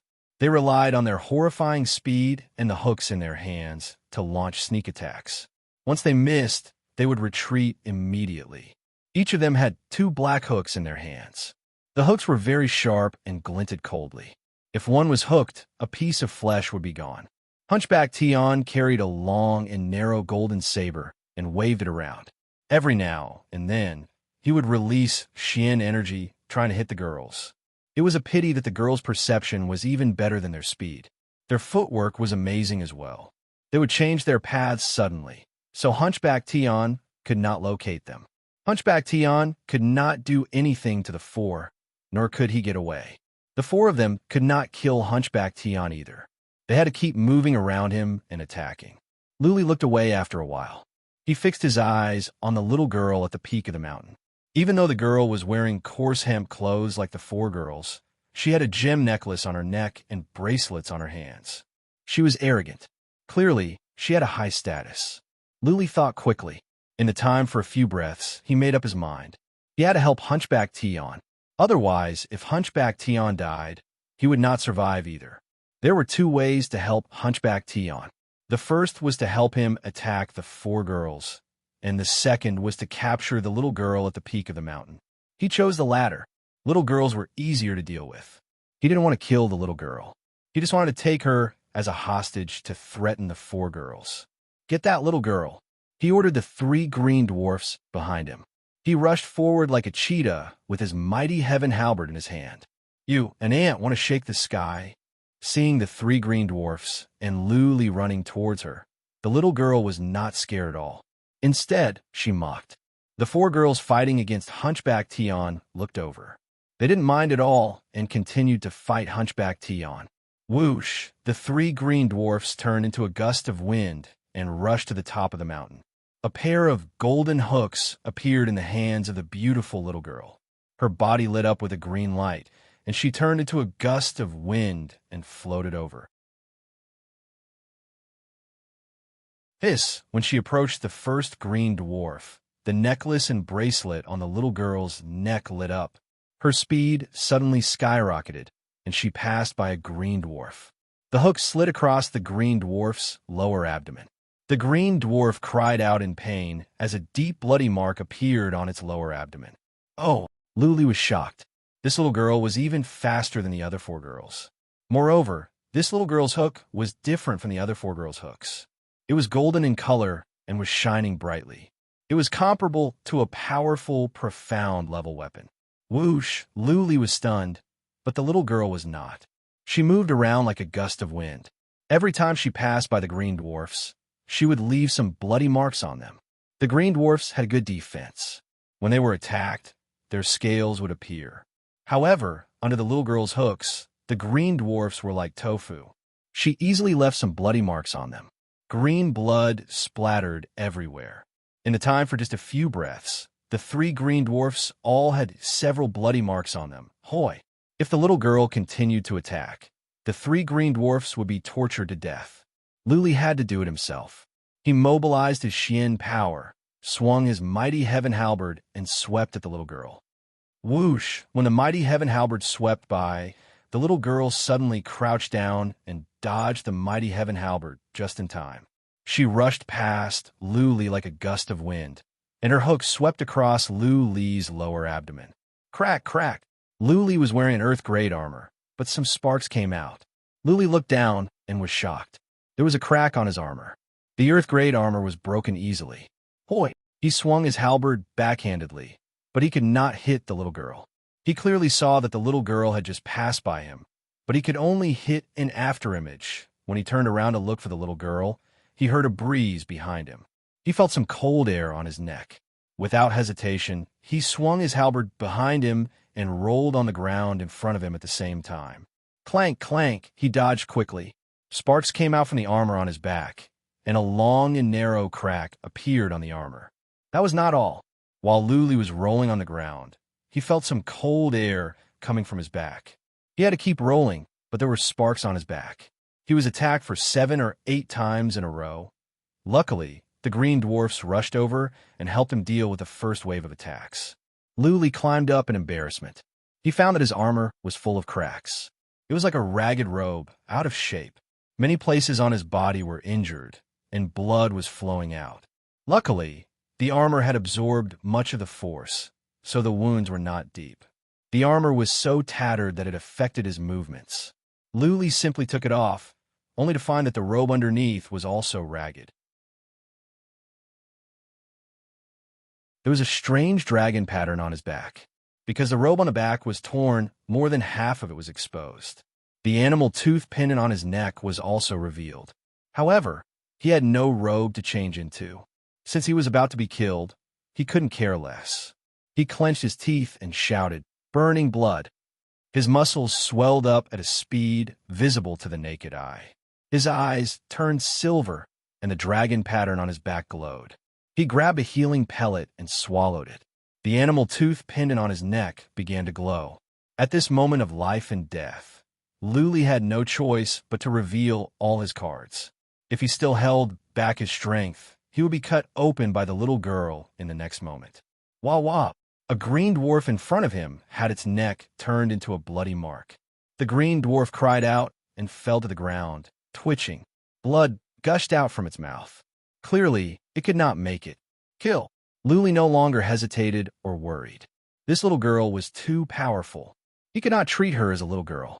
He had to treat her as an enemy, cold-blooded and merciless. If he could not kill the little girl, he would be the one dying. The little girl was fighting with the other 2 green dwarfs in a blur. Luli ran on like crazy. There was not a trace of emotion in his silver eyes. He was like a cold-blooded Xian beast in human form. Boom! The little girl moved aside and left a deep, bloody mark on the neck of another green dwarf. Luli was close to the little girl, but the little girl did not care. In her eyes, Luli was too weak. Hiss! Luli had been holding back his speed. When he was close to the little girl, he suddenly sped up. The mighty heaven halberd cut at the little girl's waist in a blur. The little girl was about to kill the remaining green dwarf when she felt something was wrong. She looked back and saw Luli's silver eyes and the mighty heaven halberd that was as fast as lightning. A trace of terror appeared in her eyes. Then she shouted at the top of her lungs, "Dummy, help me!" Bang! The hill suddenly exploded. Dirt and stones flew everywhere. A huge arm reached out from the hill. The 5 fingers were as thick as Luli's hand, just like the arm of God. The hand broke through the earth like lightning and grabbed Luli's mighty heaven halberd. Then the huge hand exerted force. The mighty heaven halberd, an earth-grade Xian artifact, was shattered.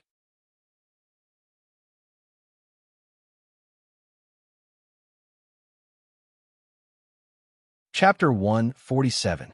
Luli was stunned. In the distance, Hunchback Tion was stunned as well. He lost all hope when he saw the hand. He blinked his blurry eyes and said, "It really is the Cyan Phoenix race and the Mammoth race." Boom! The hill exploded. A huge body broke out from the ground. He didn't jump up. He just stood there, but he was as tall as the hill. Rocks rolled down, and dirt flew everywhere. Luli and the green dwarf both rolled down from the hill. Luli got up and saw the giant in the hill. From the depth of his soul came a sense of fear, as if he was facing a powerful Xian beast of the 5th or 6th rank. This was a real giant, at least 30 feet tall. His arms were thicker than Luli's body. He had golden skin, no hair on his head, and his eyes were golden as well. He was like a golden man made of gold. The giant didn't wear any clothes on his upper body. He only wore a short hide skirt. He didn't release any powerful chi and energy, but his hill-like body made people feel fear and pressure out of instinct. The earth-grade Xian artifact was crushed by the giant's gentle pinch. How strong was the giant? Luli could not imagine. What if the giant was grabbing him? He would have become a pile of meat by now. The little girl was standing on the giant's shoulder, looking at Luli with mockery. The 4 young girls and Hunchback Tian stopped fighting. They were also looking at Luli and Hunchback Tian with mockery. "Dummy, kill them for me." The little girl stood on the giant's shoulder and ordered while pointing at Luli and Hunchback Tian. Hunchback Tian quickly shouted, "Wait." The little girl waved her hand. The giant stopped moving. She said indifferently, "What? Old Hunchback, are you scared?" "My dear, how can I not be scared?" Hunchback Tian sighed helplessly and said, "The Cyan Phoenix race is known as the race with the most insane speed in the Central Plains, and the Mammoth race is the one with the most insane strength. With our strength, we can only bring humiliation upon ourselves. We surrender. No more fighting." The Cyan Phoenix race and the Mammoth race? Luli had never heard of these 2 races. But since they were the race with the most insane speed and strength in the Central Plains, they must be horrifying. He had a taste of a giant's strength just now. The little girl raised her head proudly and said, "You old hunchback have some good eyes. Dumb, capture them and bring them back. As for the green dwarf, just kill him." Boom! The giant shot out from the small mountain and fell like a small mountain. His thigh, which was like a giant stick that could hold up the sky, swept horizontally. The remaining green dwarf had no time to dodge and was sent flying by the giant's kick, smashing it to death. Hiss! Then the giant bent down and reached out to Luli and Hunchback Tian with both hands as fast as lightning. Hunchback Tian didn't resist, but Luli couldn't. He was grabbed by the giant's hand. Hiss! The hand didn't seem to exert much force, but Luli felt his bones were about to be crushed. He couldn't even breathe, and his face was red. The little girl on the golden giant's shoulder glanced at it and said, "Dummy, don't kill it. Grandpa wants to interrogate it later." The golden giant nodded slightly and loosened his grip. The little girl looked at the 4 girls and said, "Come on up. It's time to return to the tribe." "Yes, Princess She." The 4 girls saluted respectfully. With a tap of one leg, their bodies floated up to the left and right shoulders of the golden giant like the wind. The golden giant strode forward with its huge legs and dashed into the distance. Bang, bang, bang. With every step the golden giant took, the ground would shake and let out a muffled sound. The golden giant was fast. Even though there was no Xian energy glowing, and it seemed that the golden giant was just walking with his physical strength, his legs were long. He could cross several feet in one stride. Luli and Hunchback Tian were caught. They couldn't move, but they didn't dare to fight back either. All they could do was pray. They just attacked a random white stone, but they were teleported to a small world where the indigenous people were ridiculously powerful. Luli felt like he was cursed. How unlucky he was. If he died here, what would happen to Little White, who was still at the Dragon Elephant Mountain? What about Lu Ling, who was at the Cyan Plains? What about his parents, who were in the Ice Abyss? On this thought, Luli had mixed feelings.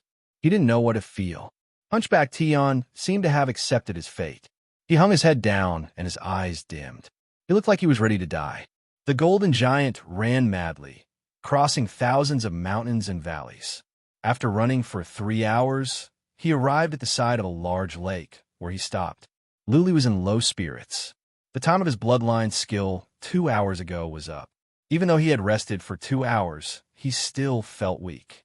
At this moment, he forced himself to pull himself together. Lu Ling said that he could not give up even if he knew he was going to die. Luli looked around, observing the situation, looking for a chance to escape. The golden giant stood on the peak of a mountain.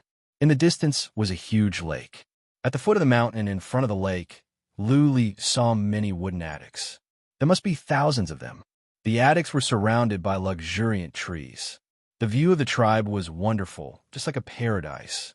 "Dummy, go down," the little girl shouted. The golden giant rushed towards the tribe in strides. The muffled footsteps alarmed many people in the tribe. Many people came out from the attics. "Princess, she is back from hunting." Why are there two people in Dummy's hands? Are they from the outside? How come there are outsiders? Go and report to the tribe patriarch. The tribe became lively. Many people rushed over in a blur. They stood on the open ground outside the tribe and looked at Luli and Hunchback Tion with curiosity. Luli sniffled in embarrassment. This was not a good feeling. It was as if he was a strange, Xian beast surrounded by a crowd of people. For them, the indigenous people were of alien races, but for the indigenous people, they were alien races. The little girl called Princess, she proudly jumped down from the golden giant's shoulder.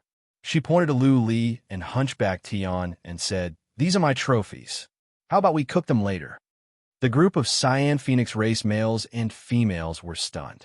Then they burst into laughter. Many people spoke. "If Princess, she wants to eat them, then let's cook them. But they must be soft so that they will taste better. I think it's better to eat them raw.